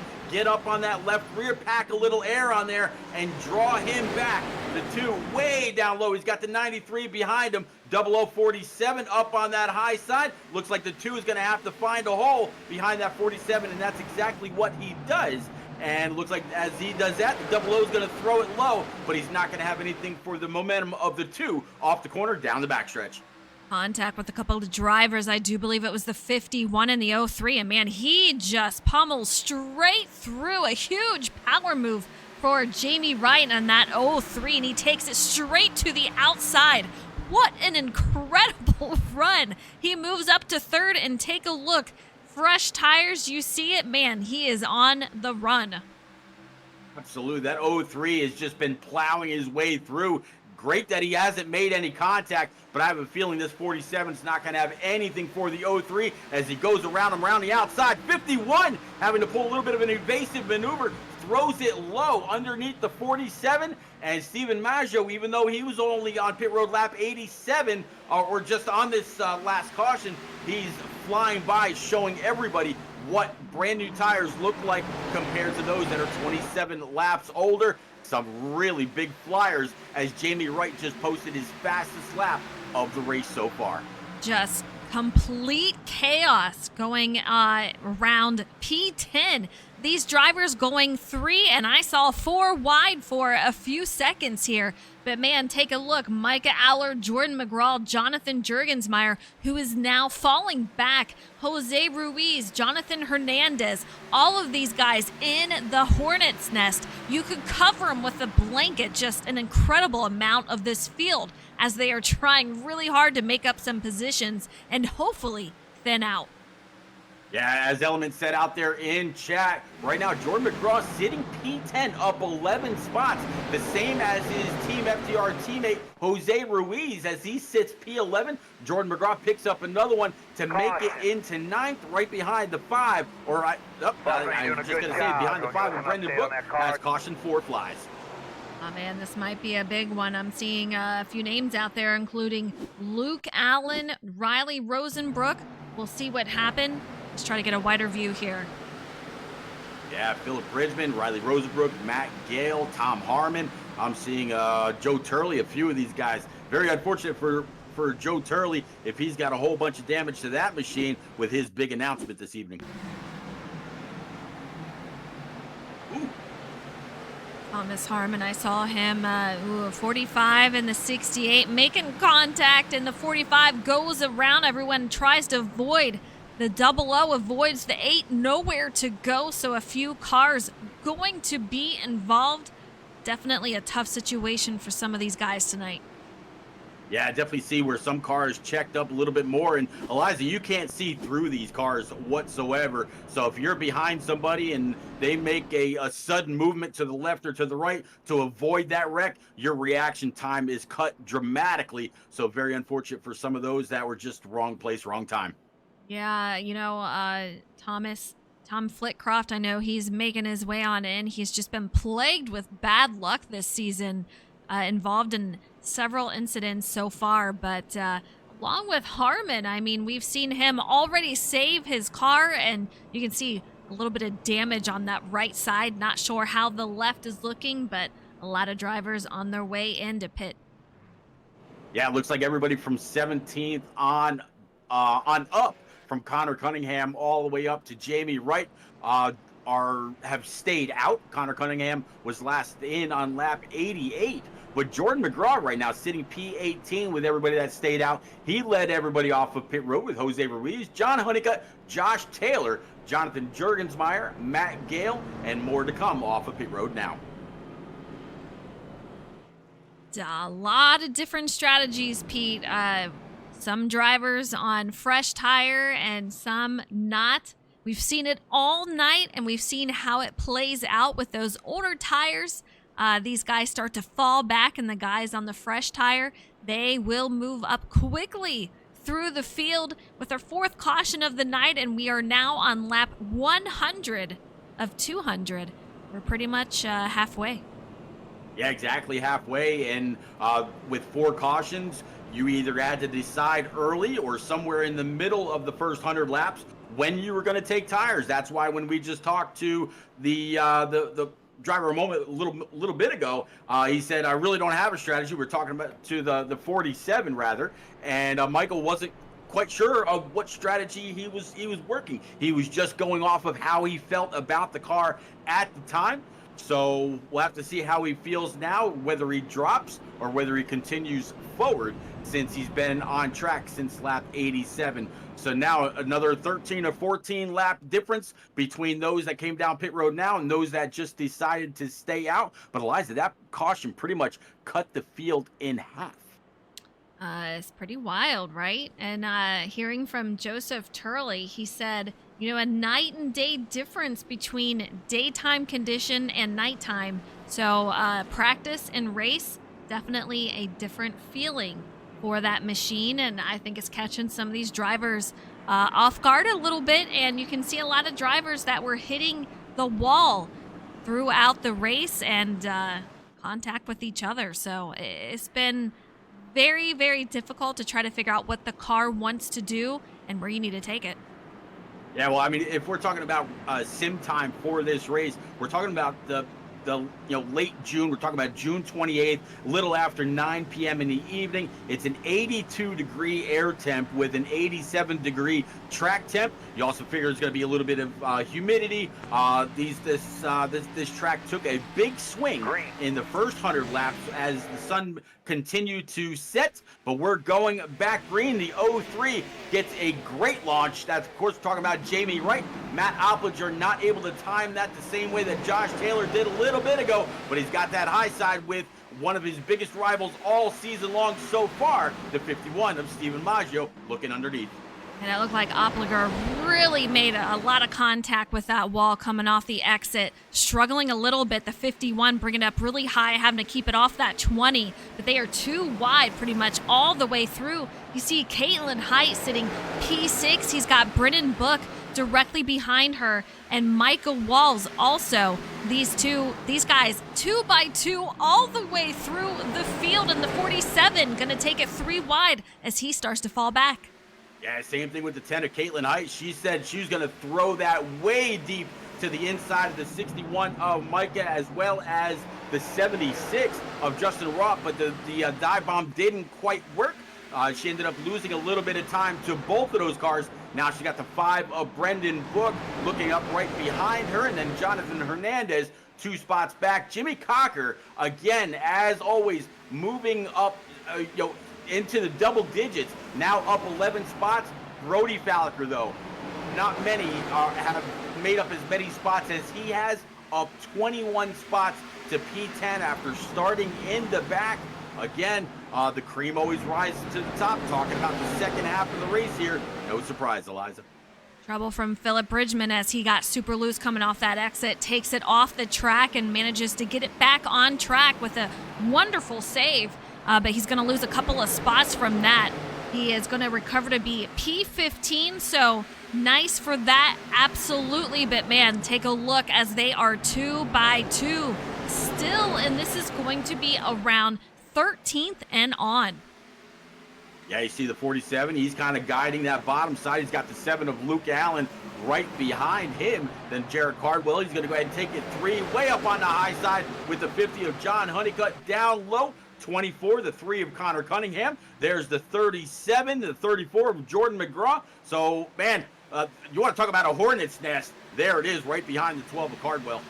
Absolutely. You got him 3 wide, the 47 in the meat and the sandwich, and the 50 on the outside. The 8 car directly behind him, and the 24 looks like almost making some contact. Extremely close as these guys are going for everything, and more contact with the wall for that outside line.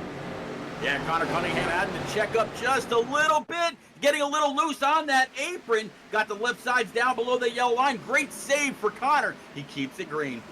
Yeah, we've had a couple of those. These guys really going for everything. Lap 109 of 200, still a ton of racing left, but this race goes faster. These laps really count down, and with 23-second lap times, you have to go for everything, and these guys are feeling the pressure, especially when we only have 2 races after tonight before we hit the chase. Only a certain amount of drivers are going to make it, and the drivers with the win, they are locked in so long as they do 10 out of 13 races. Talk about a guy that's going for everything. Micah Allard now up 21 spots in his number 61 Chevy Camaro. Just took over P2. Micah, I tell you, I wasn't quite sure what to think of that paint scheme until you kind of cleared it up for me. Jamie right now, just about a second over Micah Allard and Matt Oplinger as they're nose to tail. Caitlin Height, though, up 24 spots to P4 in a number 10 Toyota Camry. There we go. Tell you what, these guys and girls really putting on a great show. Everybody trying to chase the 3. Looks like the 3 and that clean air means everything, as it normally does, Eliza. Very fast. Yeah, he's almost a second ahead of P2. That's going to be Micah Allard. So Matthew Opliger sitting in third. These guys starting to go single file. It's going to go all the way back to at least Jonathan Hernandez, and then they start to get a little racy behind it. That's going to be Brian Pizzichimi and Justin Rock going side by side, with Justin going into the wall, kind of hard into that wall, with Dylan Robb directly behind in that 16. I tell you what, I'd love to see Brian Pizzichimi actually qualify and see how well he would do throughout a race. Right now, sitting P11, up 23 spots. He's fast. I mean, there's no doubt about that. I don't think he needs to take the challenge on every week to see, if he can work his way through the field. I'd love to see him actually put a great qualifying lap down and then really attack it during the race to see what he's capable of. Let him lead some laps, gain some more points, and feel better about the standings. I mean, last season, both him and Tom Harmon, gracious and spent a whole lot of time in the admin tower watching over everything as these races progressed. And this year, back out on track. And I think he's probably one of the best in the field. But he decides to, or maybe I'm missing something in his life. I don't know if he gets there late or what it is, but I would just love to see him put in a qualifying effort and start better in the field to see what he's capable of as the rest of the season goes on. Yeah, I think he needs to give himself a little bit more credit for his runs. I mean, he does a phenomenal job, and we've seen him in the top 10 several times in the top 5 also. He sits 9th in the point standings, and he's gained another spot. So he's very, very consistent. He runs really well, and this is starting from the back every single week. So imagine, like you said, if he ran up front.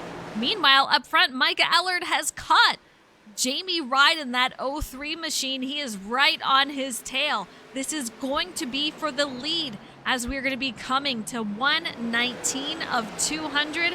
Micah coming out of back surgery. I don't know how he's out here, but man, he is looking strong, Pete.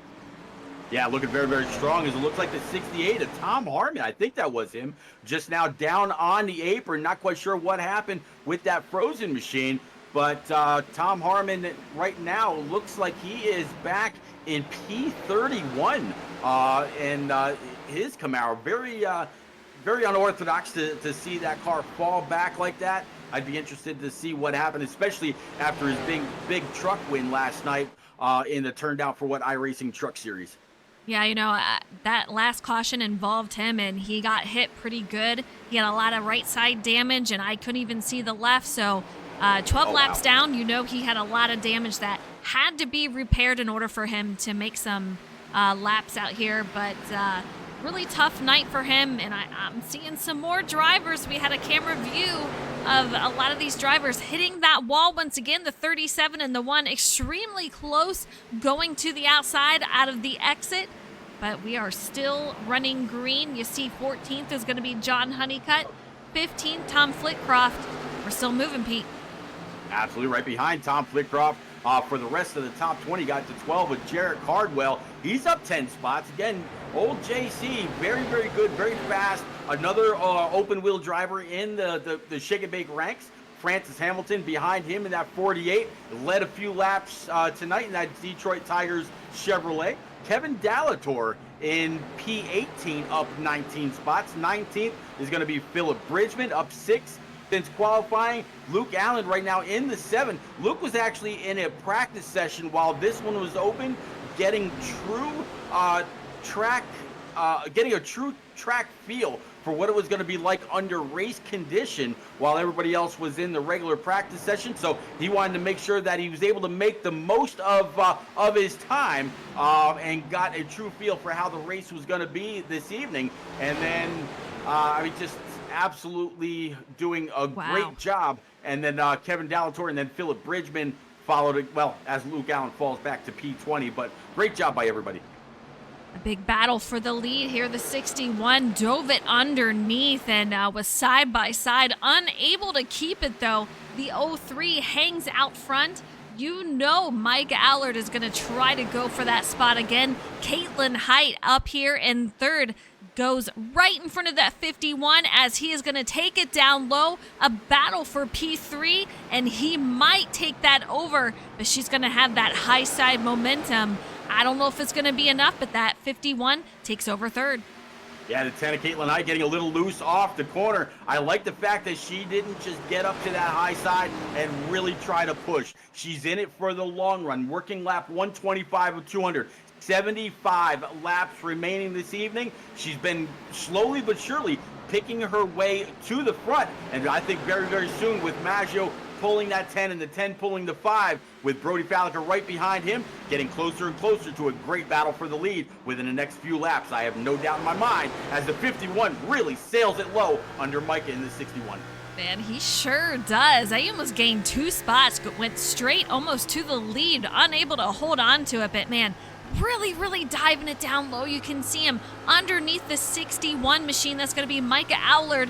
Steven Maggio, just not enough. That high side momentum is just too strong currently, but he's going to have Caitlin Height. She is going to follow him and see what they can do out there. Maybe a little bit of help, maybe a push or two. We'll find out, but man, what a huge battle of these guys are trying every line they can to make up some positions.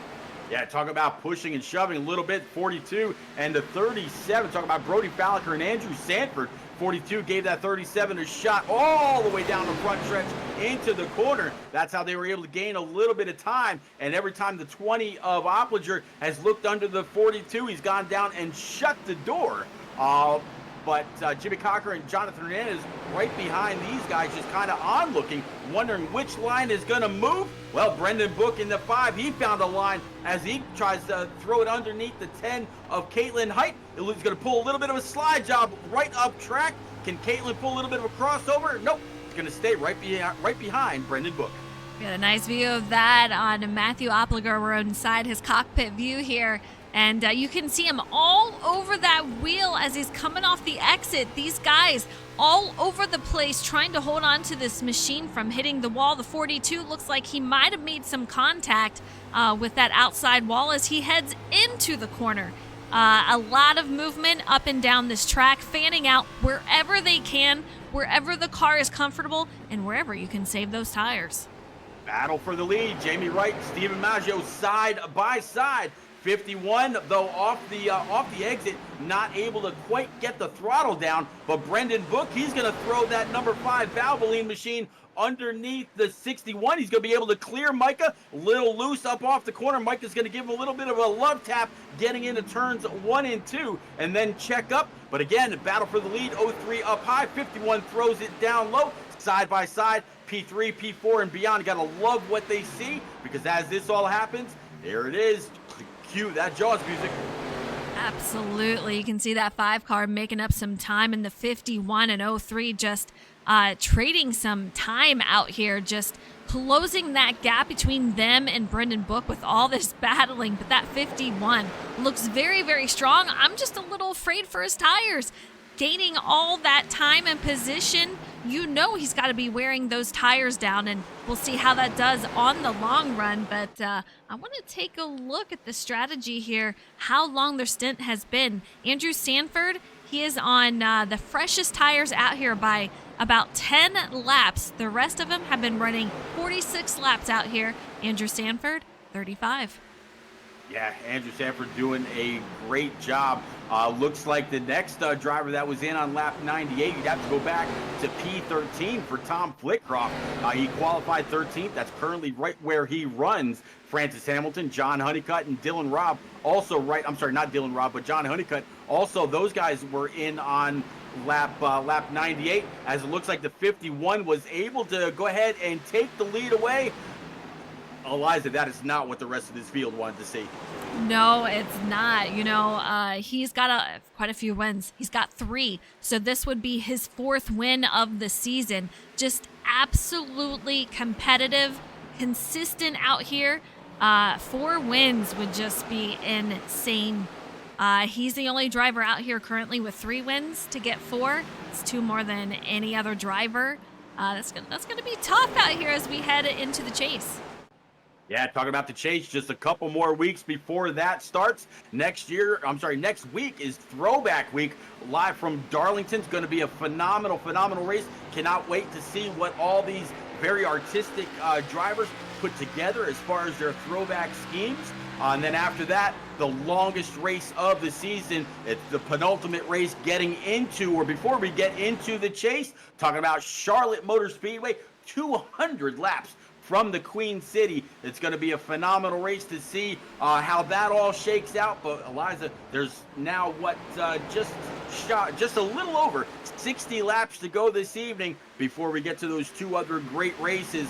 51 leading the 03 of Jamie Wright sitting P2, Brendan Book third, Andrew Sanford up 14 spots to fourth, and then Brody Falliker now up 26 spots to round out the top 5. That's awesome. Yeah, Andrew Sanford just having a fantastic comeback from an earlier incident that he was involved in. So great to see him back up here. You can see him and his teammate have an RJ creative scheme out here, matching just different colors. And man, they are looking solid out here. Teammates looking good. But Caitlin Height, she is in pit lane. Okay, so we'll have to see if that's a little bit of strategy. I don't recall when the last time she was on pit road. I know she was very, very strong, very fast, right along with the 61 of Micah and everybody else. I mean, she had worked her way into the top 3, top 5. So we'll have to see what happens as she falls down to 30th. Now been on pit road for about 28 seconds and more. So I'm not quite sure what happened to that number 10. Kind of curious, definitely a strategy call or a necessity. We'll see which one it turns out to be. But Steven Maggio on that inside, you can see he's really favored that inside with Brendan Book taking that outside. The 03 is going to be directly behind him. Andrew Sanford going underneath that 03 as we head into the corner. These guys looking for some clean air on the track, but they're starting to get spread out more than they were. I mean, these guys were on top of each other, could not get away. We had 3, we had 4 wide. They are all over the place. Sober David says running out of fuel and not getting a caution in time. Could be the case. I know fuel-wise, they can go on a lot of laps. I want to say 90. I'm not 100% sure. Unfortunately, even though we both had to join the race as drivers because of a little bit of an issue with iRacing, I didn't turn any laps, so I have no idea what a full fuel load would take these guys. I mean, some of them, the last time they were on pit road, including our current leader, Steven Maggio, he's been out there since lap 87. So we're knocking on almost 60 laps for him. That's quite a ways. That's quite a ways to go, and he doesn't have the freshest tires. Andrew Sanford right now sitting in P3. He's got those. He was last on pit road lap 98, the same as Francis Hamilton and John Honeycutt a little bit further in the back. Rivers Jones was on pit road last on lap 99. He sits P14. Yeah, so these guys, I would imagine some of these drivers are going to head on into pit lane soon. I mean, we still have over 50 laps, so they're going to try to cut it as close as they can to make sure they can use every piece of tire that they can in this final run. I will not be surprised if we see these guys just run it dry. Eliza, you ever see the movie The Natural? I don't think so, Pete. All right. Well, anyways, it's an old baseball movie, and in that movie, one guy has a baseball bat. It has a picture or a burnt-in picture of a lightning bolt. The tree that he carved the bat from had been struck by lightning. Well, later on, the whole baseball team, they're doing very, very poorly, and they adopt a patch of the insignia on his bat of a lightning bolt, and everybody starts to do better. Look at the 37 of Andrew Sanford. He picks up an RJ creative or Rivers Jones creative paint scheme. Here he is inside the top 3, running very, very strong, up 15 spots. Brody Falliker, last season's champ, he's up 25 spots to P6. Jimmy Cocker, another team FIWB member, he's up 10 spots to P10. I'm seeing a lot of rallying inside that team that just continues to push every single week. And I tell you, I think everybody there just surrounds each other with with the knowledge and maybe the little bits and pieces, such as those patches, that pushes this team to do better every single week. And man, they are bad fast. They are bad fast, and Micah Allard, he lost a lot of momentum as he fell back and drivers were passing him left and right, but the RJ Creative paint scheme right there, that 42, he was 3 wide just a second ago. Quite the pack right here. They're getting very, very racy, and they have Jonathan Hernandez in that, and then Justin Rott directly behind him. Brian Pizzichimmi sitting in 10th. Jimmy Cocker going to be right outside, sitting P11th, and Francis Hamilton, he's going to be 12th. Yeah, John Honeycutt right now running P13 after some issues that he had earlier in the race. Rivers Jones, who took off like he took off fast. I was going to say like a bat out of hell, but yeah, he took off and had the biggest lead of anybody else that we've seen this evening. Right now running P14, Jarrett Cardwell 15th. Joe Berg running 16th with Dylan Robb right behind in 17th. 18th going to be Jordan McGraw up a few spots on the evening with Tom Flitcroft right behind him. And then Matt Gale, one of our spotlight drivers right now running 20th, up 9 spots from when the race started. We've got 47 laps to go as they just came on by the start stripe. And we definitely have some new guys coming by that miniature pack from second or third on back, as you just saw the 7 of Luke Allen flash on by with some brand new Eagle Feel Goods. Steven Maggio starting to put a gap over a second and so forth. It's going to be almost a second in front of Brennan Book, who has moved up. Andrew Sanford sitting third, and I love to see it, up 15 spots. Micah Allard is going to be back just a little bit as he struggled earlier on getting through the pack. He is going to be directly in front of Matthew Opliger, who sits P5. And man, take a look at these drivers behind. Just going back and forth. We have 2 wide and almost 3 wide. Jonathan Hernandez trying to make his way up. He's going to go 2 wide with Caitlin Height. Yeah, Caitlin Height, 1 or more laps down. We've got to feel pretty good on those brand new tires. She's going to fly by the 03 and catch up to the inside of the 20 of Opliger. Not quite clear up and off the corner. Had to check up just a little bit as she comes on by the start stripe. But yeah, this pack behind her in the 20, the 03 led a bunch of laps. Looks like he might have used them up a little bit too much, as now the 1 of Hernandez pulls to his inside. Brody Falliker looking to possibly make it 3 wide. Not quite, but still going to try to pack a little air on the left rear of that 03. No room, going to pull right behind. Top drivers starting to go in. Francis Hamilton goes in. Brennan Book, we saw make his way into pit lane. Fell back. Steven Maggio still makes his way out on track. He's going to stay out. Andrew Sanford moves up to second from Brendan going in. Are we going to have any more takers in the next couple of laps? I would say around lap 160, I'm cutting it off. I'm going in. I'm taking the fresh tire. You do not want to stay out there too much longer, if it's me at least. I want to go in and make sure that I have enough go juice to get it done. Well, you called it, and right on the spot, the 61 of Mike Allard decided he's going to go ahead and take his Camaro down pit road to grab 4 brand new Eagle Feel Goods. Go ahead and top it off, and he'll be good to go for the rest of the race. Looks like Brian Pizzichimmi and Jonathan Hernandez so far has joined them.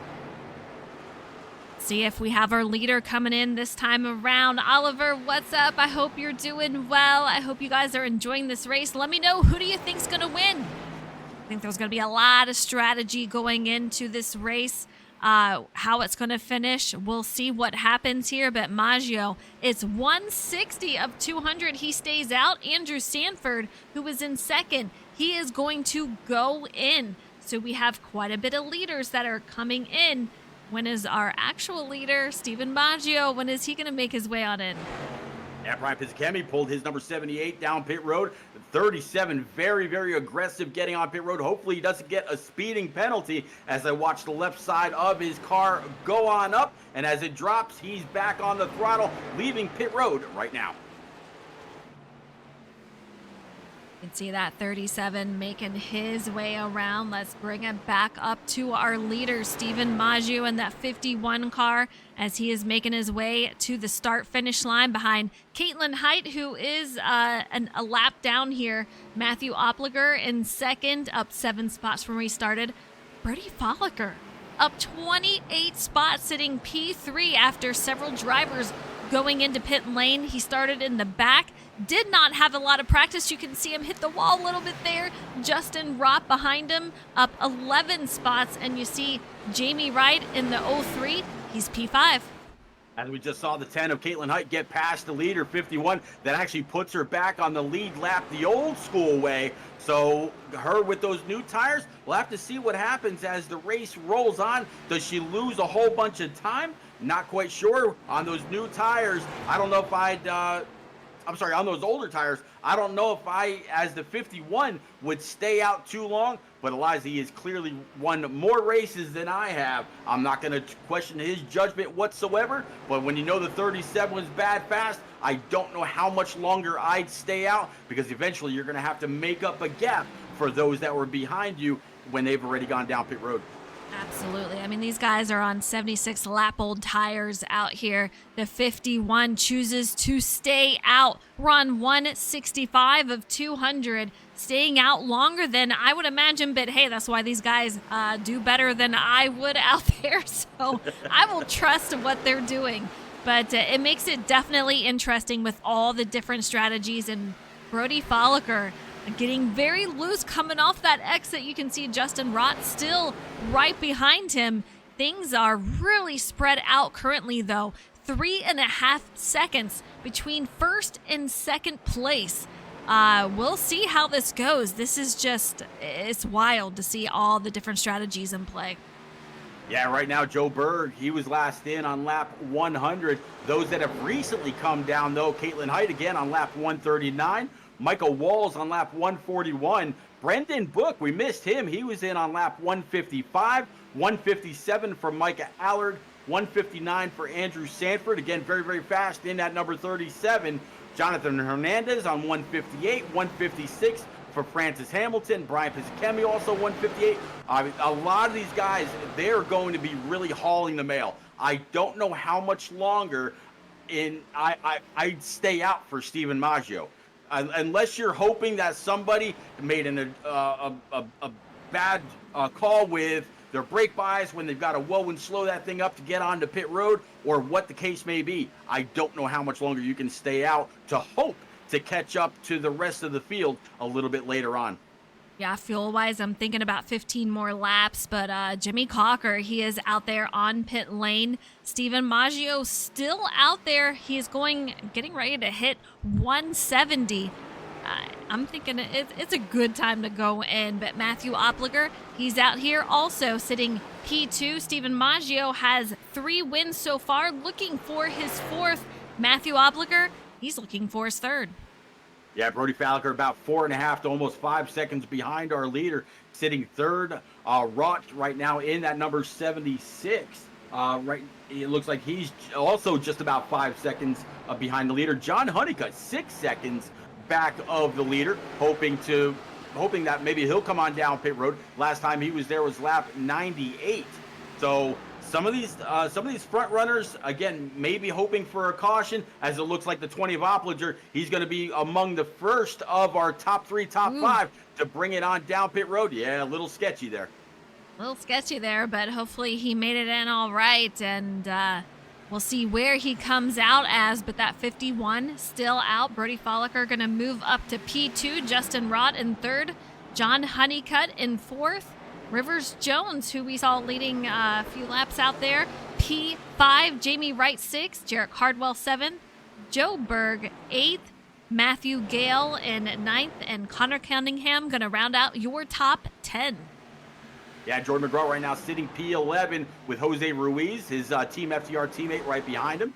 Dylan Robb running 13th. Josh Taylor, after running P2 a little bit ago, right now running 14th. Tom Flitcroft, who's had some issues this evening, sitting P15. 16th going to be Kevin Dallator. 18th, Caitlin Height back on the lead lap.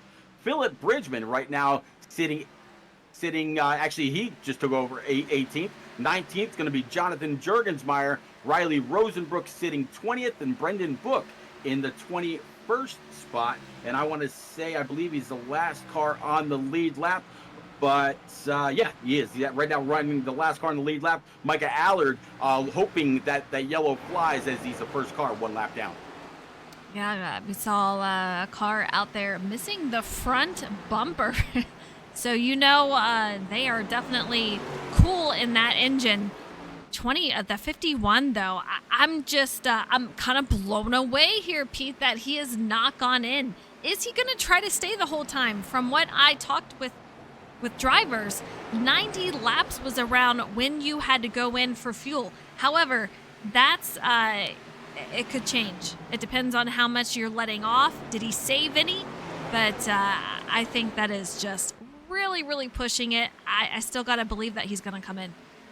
Well, I tell you what, the 37 who was sitting P2 not too long ago just unlapped himself. So that tells me that the 37 has made up a ton of time. The 51, should that caution not come out, I think he's going to be relegated to a little bit further in the running order than he might have wanted. This is, this strategy call is either going to hurt him or he's going to do very, very well. I guess we'll have to see. Coming up on traffic, you can see he's taking the high side on Kevin Dallator, and that 92 is going to be a little close. It's definitely hard to see in traffic as the leader, but man, you can see that 92 all over that side panel for him. It is so incredibly close. You're going to have Jonathan Hernandez down underneath him.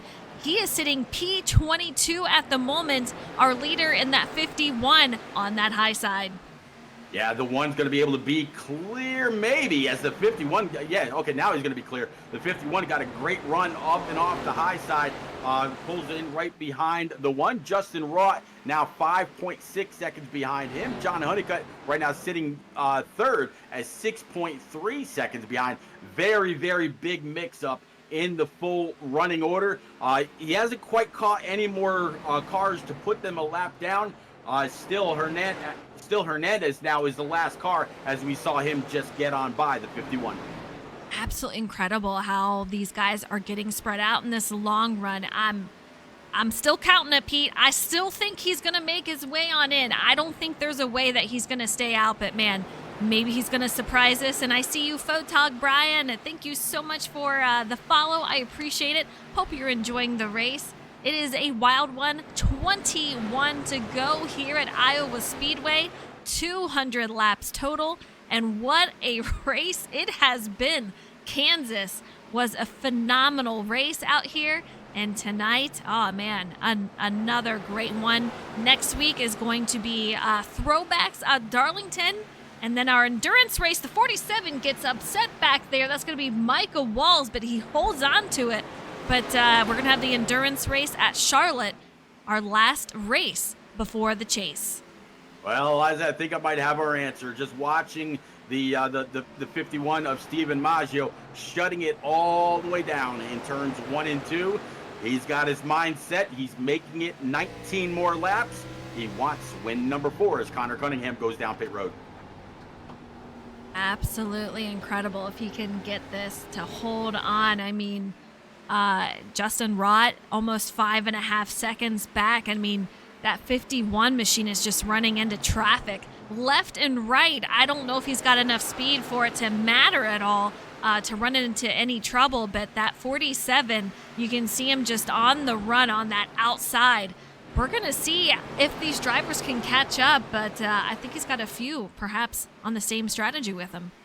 Yep, sure does. Justin Rott also still out on track right now, running P2. When these guys are done, if they go all the way and they don't run out, Eliza, they will have run 113 laps on the same fuel tank and the same set of 4 Goodyear tires. Right now, Rivers Jones, that would make 101 laps. If anybody can make it, and he hasn't gone all out, and he's saving just like Steven Maggio and Justin Rott are, if he's saving as well, he'd be more likely to make it than those guys.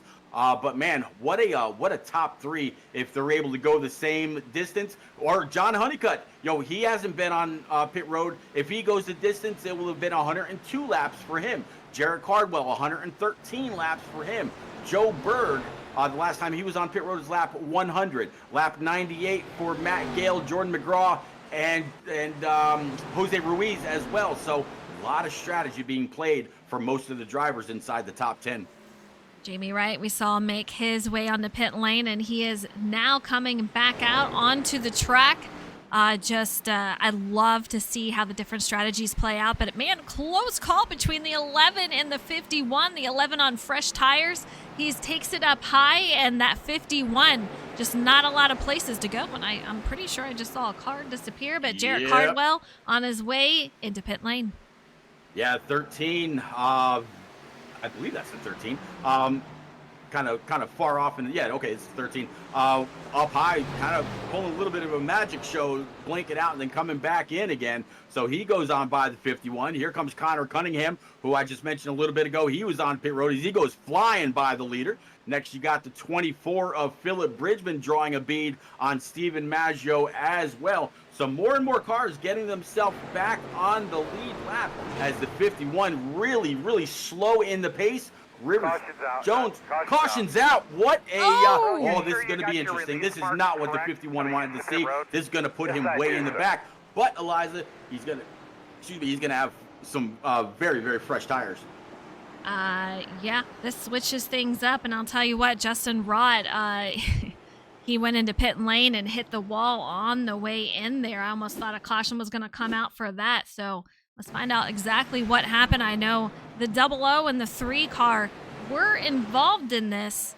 Just very interesting. Some contact between the 47, the 00, and the 3. Just nowhere to go with that. Goes right into the 00.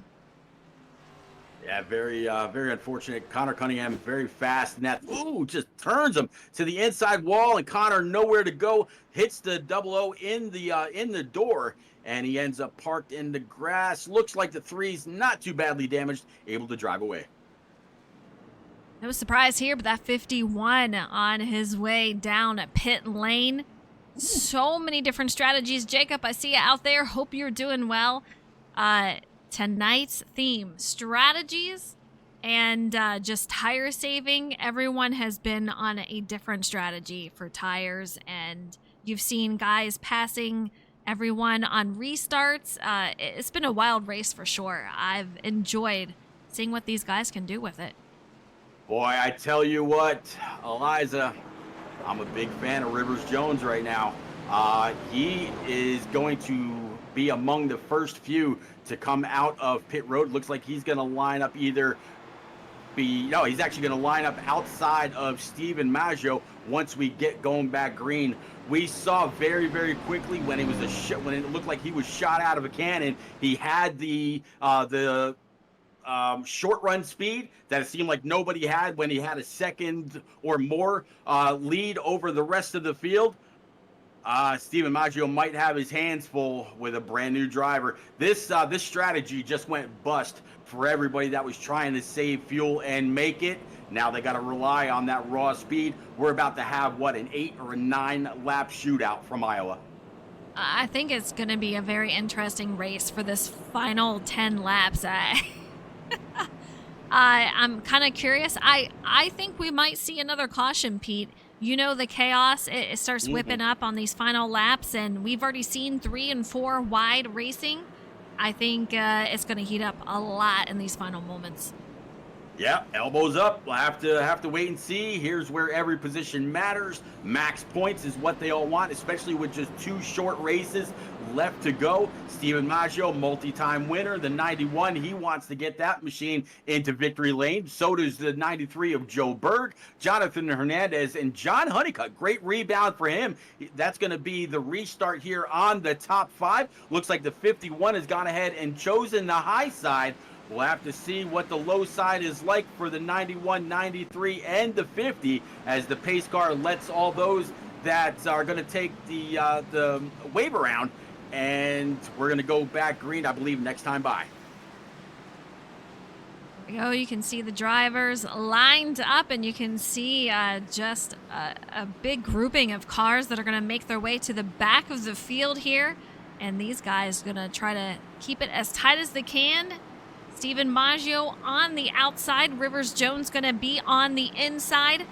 91 has the 93 of Joe Berg behind him, with Jonathan Hernandez behind that 51. Yeah, how about Caitlin Height making up that full lap, getting on by the 51 earlier? That's going to let her restart in P6. Great night for her. Let's go green! Ooh. Huge chaos on that inside. Rivers Jones gets turned, and he's going to go into the inside almost on pit lane. Man, just a huge booth jinx on that one. And we have more chaos. Brennan Book is going to fall. Get spun right there. Let's try to see if we can bring it over. We knew there was going to be chaos. We have John Honeycutt involved. It's still green, Pete. I don't know how, but it is still green. Yeah, definitely still green. Just saw the 5 and one other go around down on the apron. It's going to be the 5 and the 50 of John Honeycutt. Very unfortunate for both of those, but yeah, because they're off the racing surface, we've stayed green. 7 laps to go. The 51 of Maggio continues to lead. Jonathan Hernandez now up 3 spots since we started all this. It's funny to race almost 200 laps and only pick up 3 spots, but Caitlin Height, how about her up 25 to P3? Is it possible she makes her first booth appearance on her first appearance here in Shake and Bake? Right, let's find out, man. I'll tell you what, that last incident, though, definitely separated these drivers, which I know Steven Maggio wants to see. He loves to see it, in fact. Joe Berg going to be in 5th, Josh Taylor 6th, Jordan McGraw in 7th, Matthew Opliger 8th, Tom Flitcroft 9th, and one of our drivers, Spotlight, he moves up to 9th as Tom Flitcroft. Going to go side by side, and he's Tom Flitcroft 10th. How about Josh Taylor, Jordan McGraw, Matt Opliger, and Brian Pizzacami all just now posting their fastest laps of the race. You want to talk about being on the throttle as much as you can, trying to gain as much time as caution is out on track 6 caution. Eliza, we're going to have a green-white checker in corn country. Looks like Kevin Dallator involved. Let's find out if we can have a look at what happened here. You see Kevin Dallator on the high side, Luke Allen on the inside. 7 just really moving it up the track, and nowhere for the 92 to go. Unfortunate happenings here, but man, we're going to have a wild race to the finish. Yeah, absolutely. 92 going around. There's the 68 of Tom Harmon. He's able to flash on by on the outside. Rough race for him, but not getting collected in that might help him collect another point or 2. I tell you, I give a lot of credit, Eliza, when you're 10, 15, 20 laps down, but you stick out the rest of the race because you're big picture racing. Every point matters as we're getting closer and closer to the postseason. Yeah, Brennan Book, a ton of damage for him. No way he's going to come back out on track. Jonathan Jurgensmeyer trying to fix up his car. We'll see if he can get out there before this race is over. But, man, quickly winding down Steven Maggio. It looks like he might be closing up this win, his 4th win in the season. But, man, I can say booth jinx, it does happen, and I don't want to have it for him. We see Polish Hammer. He says that he is excited to come out back out on track. His last night of bowling.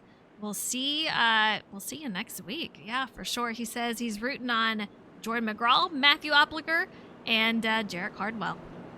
Yeah, then a little bit further down there, he says, we're having some girl power in Shake and Bake right now. I think she's got a good chance sitting 3rd.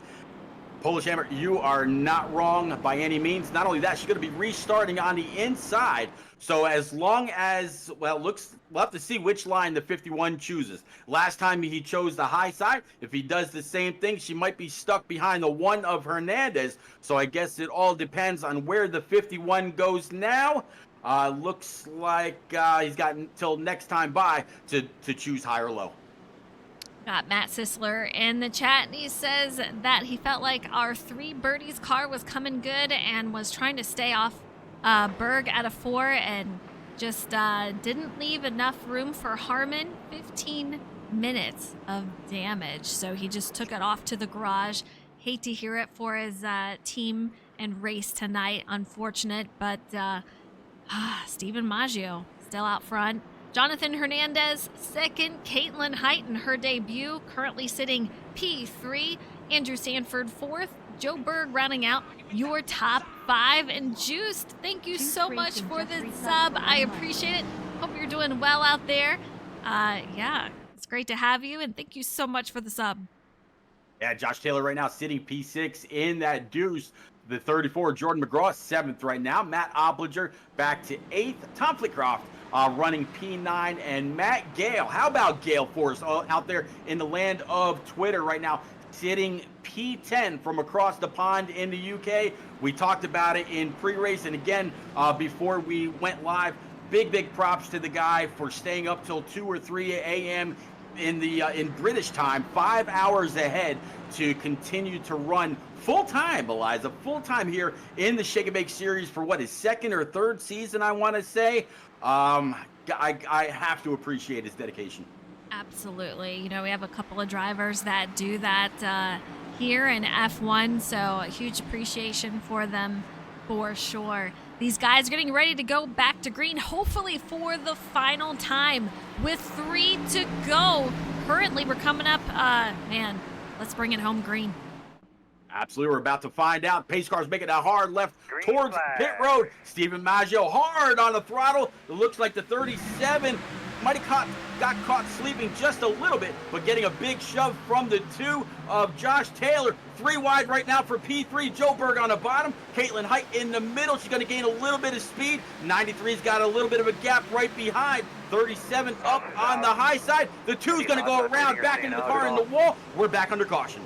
I can tell you there was so much chaos there. I felt like I needed to take every camera angle, but Mike Allard, he got sideways and somehow everyone around him saved it. And then we had a caution come out due to another incident with Josh Taylor.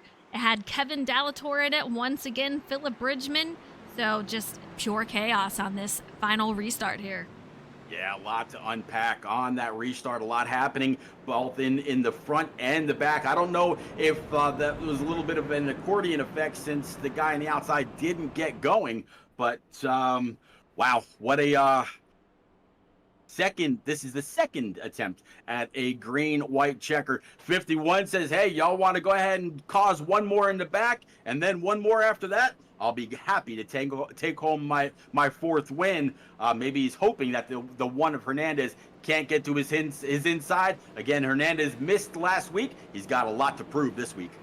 Yeah, you know, that outside did not go, and that definitely stacked things up, and that's where all the trouble was, I should say, and we saw it going throughout the field, which caused that caution. But as Polish Hammer says, look at Andrew Sanford. He gained a couple of places on that restart. Caitlin Height, she's going to be in 4th. Matthew Opliger in 5th. And I think these drivers are just going to be elbows out. We're probably going to go 3 wide, but we have to be on top of it for these restarts. You know, our 2nd place, they just have to really try to be on top of that throttle.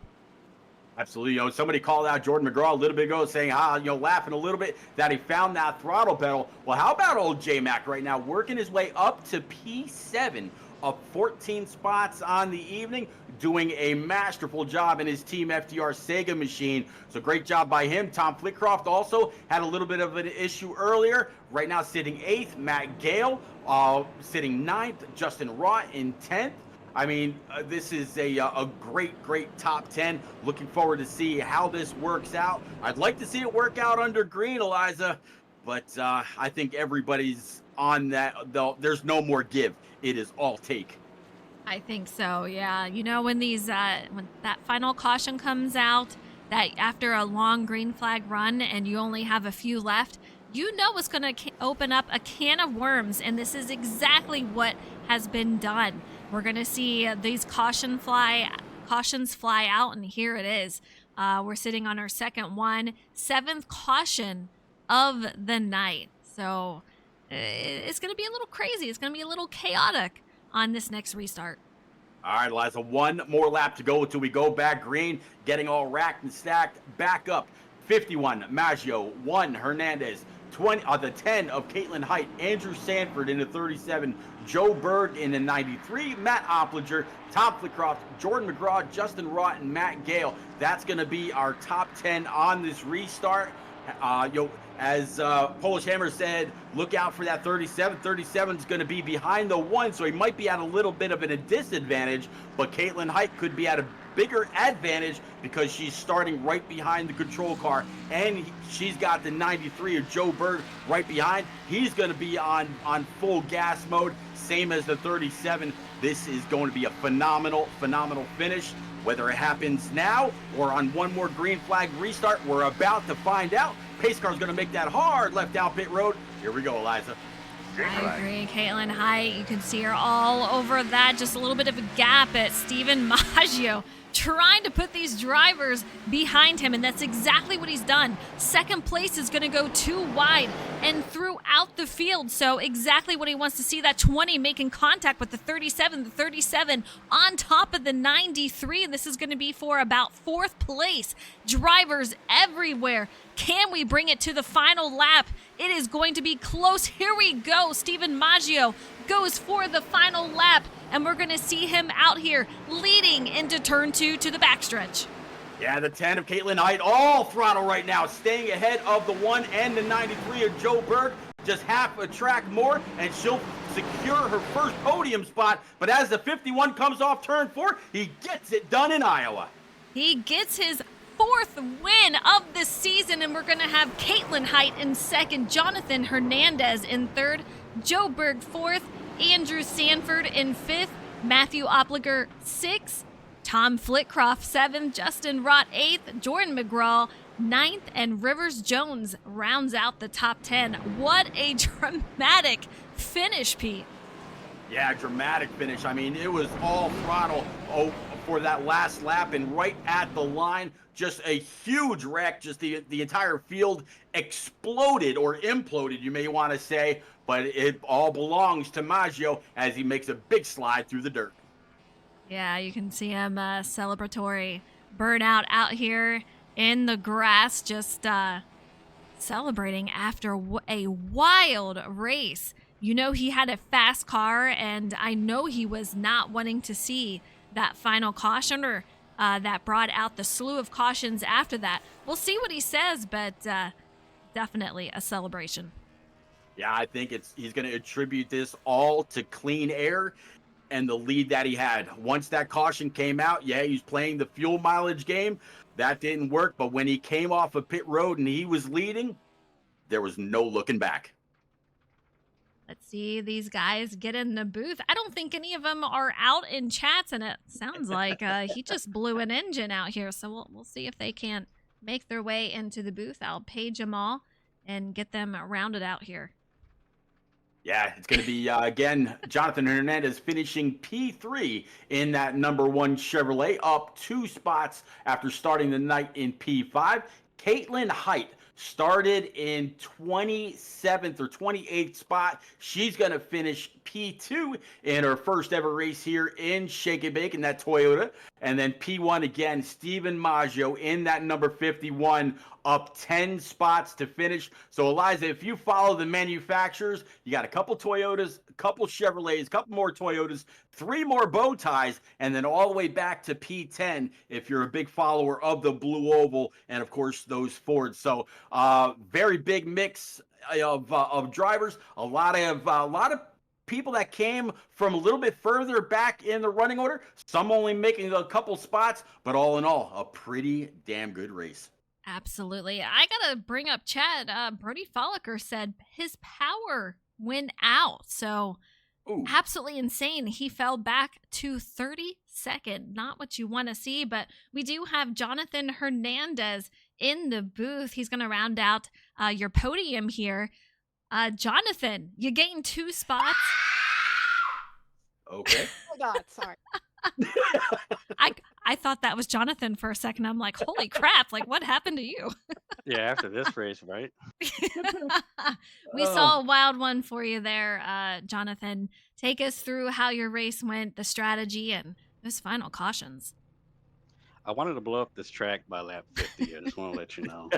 I got that stupid blue cone stuck on my nose after the first stop, Oh and no. it felt like I was down 150 horsepower. So that's why you probably saw me drop from top 10 all the way to like mid 20th. So, but no, we got that lucky caution shortly after, or around the stage actually, and we got that cone off, and we started making progress back up through the field, and we got a couple, lucky cautions, and we got that long green flag run towards the end that was able to play into our strategy and put us in the position that we were able to towards the end of the race. But I mean, besides that, the race was pretty decent for me. Besides that one pit cone hiccup that I had. All right. Well, dirty air. How difficult was it behind drivers out there, or was that not as much of an issue?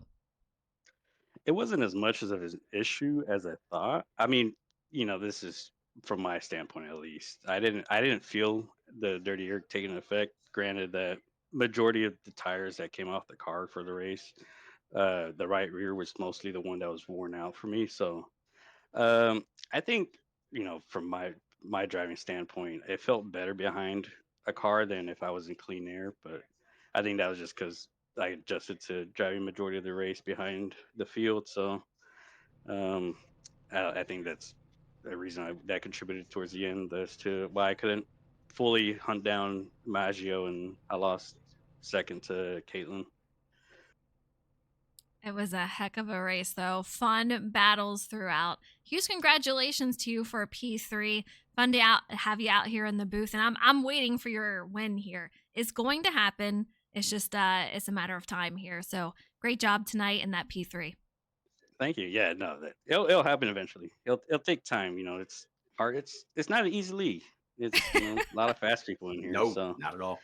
hey, I Sure. always love a good challenge. So I love it. We'll tackle next week, which I gotta remember on the schedule what it is, but we'll Darlington. Darlington Darlington. There we go. throwback. Yeah. It should be a decent race for us. So yeah, looking forward to Right. it. Fair enough. All right, Pete, we have Caitlin Hyde out here, her debut, and we've had a lot of success for drivers out here in their debut race. Let's give her an interview. Absolutely. First thing, Caitlin, welcome to Shake and Bake, and welcome to your first ever top two. Welcome to your first ever podium here in what was a wildly great race all night long. I was watching you during the race, and after that restart, it just looked like you were pure throttle. There was no let up whatsoever. Talk about your push to try to catch Maggio, and also at the same time trying to keep Hernandez in a very hard charging Joe Bird behind you. Well, actually, before all of that, I was actually I did a handful of races like maybe a season or two ago, so Yes. not quite my first My one, apologies. but yeah, so oh gosh, the entire race from start to finish, I was just abusing the right front more than I abuse caffeine on a daily basis, so it was just worn out, getting hot. Yeah, I really wasn't sure what I was doing. I haven't touched the Gen 6 cars for so long, so uh, it was really a big learning experience. I don't think I learned much because I just didn't have a right front at the very end either. But yeah, I just tried to do strategies, get myself off sequence a little bit late in the going there. And then I took two tires on with about, I think it was 10 to go or something, and just got lucky with being in the right lanes and avoiding crashes, and just sort of yeah, on the final restart I just got a good launch behind Maggio, but he was just too far gone, so it was just a race for P2 and just hoping that I still had some right front left coming off of 4. Yeah, definitely coming off of pit road lap 209. Definitely seemed to work very, very well in your favor. Is the rest of the season going to be a full-time endeavor for you in that number 10, or is it just going to be a one-off here and there? Oh gosh, I think this is actually probably the only race that I had an open schedule for, so this might have been my one and done for this season, but who knows? Things might be able to open up, but I don't want to throw any wrenches into people's seasons if it comes down to, at the very end, if they're racing for championships, I don't want to be in the way. Well, then I definitely congratulate you on a very hard-fought second place this evening. If we don't see you anymore this season, hopefully we see you again in season 6 and whatever vehicle that may be. And congratulations on your runner-up, Caitlin. All right, thank you. You got it. Eliza, win number 4 for driver 51, up 10 spots in this race. Steven Maggio, he's all with you. Yeah, you're having a heck of a season. 4 wins so far, 2 more than the next driver.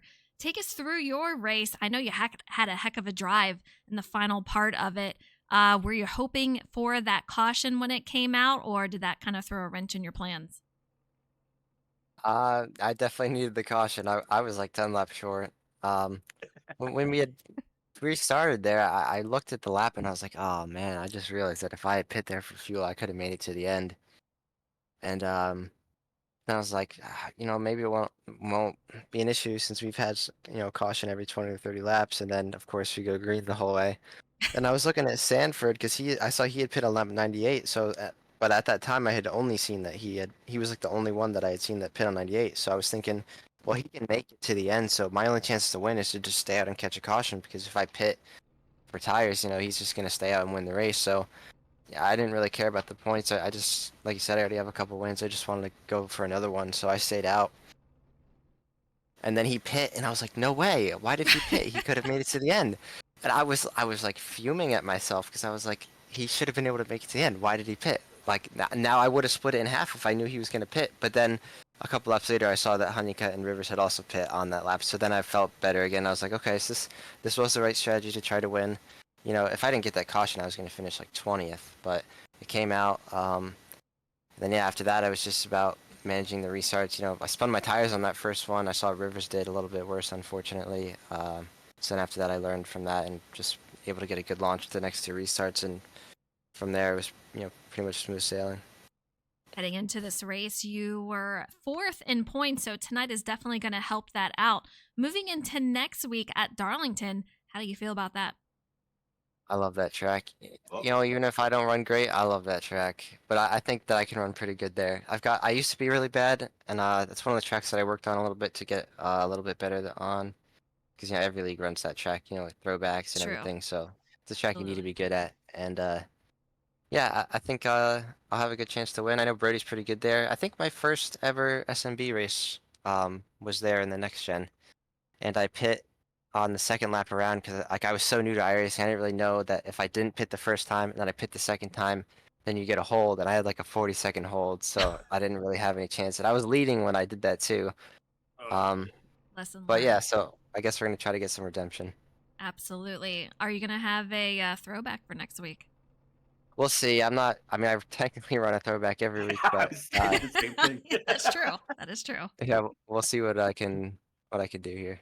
All right. Well, you had an amazing race, gained 10 spots to finish with a win. Your 4th win of the season, so phenomenal job for you. And man, I will not be surprised if we see more this season. And as we're headed into the chase, how you feeling about a chances of a championship? Feel pretty good. It's just gonna be about if I can make every race, with a chase form like that. If you miss one race, you're pretty much out of it. So, but if I can make every race, I think, I have some good tracks in there. I think I'll be pretty good at Richmond, and I love Old Atlanta. I was so happy when I saw that on the schedule because I feel like leagues leave that track out of the schedule a lot, and I think that's one of the best tracks on iRacing. So I think I have a good chance if I can make every race. All right. Well, great job on the win tonight. A huge congratulations, Pete. We're headed to Yes. Darlington next week. Yeah, the Lady in Black, track too tough to tame. Gonna find out whether we see a whole bunch of damaged up right rears, or if we come out of there clean as a whistle. Have to see who's going to be quickest there and put it in victory lane at a very, very historic, one of the only remaining tracks on the original NASCAR schedule. Eliza, see you next week. We'll see you guys next week. Thank you so much for tuning in. You guys have a great night. See you later.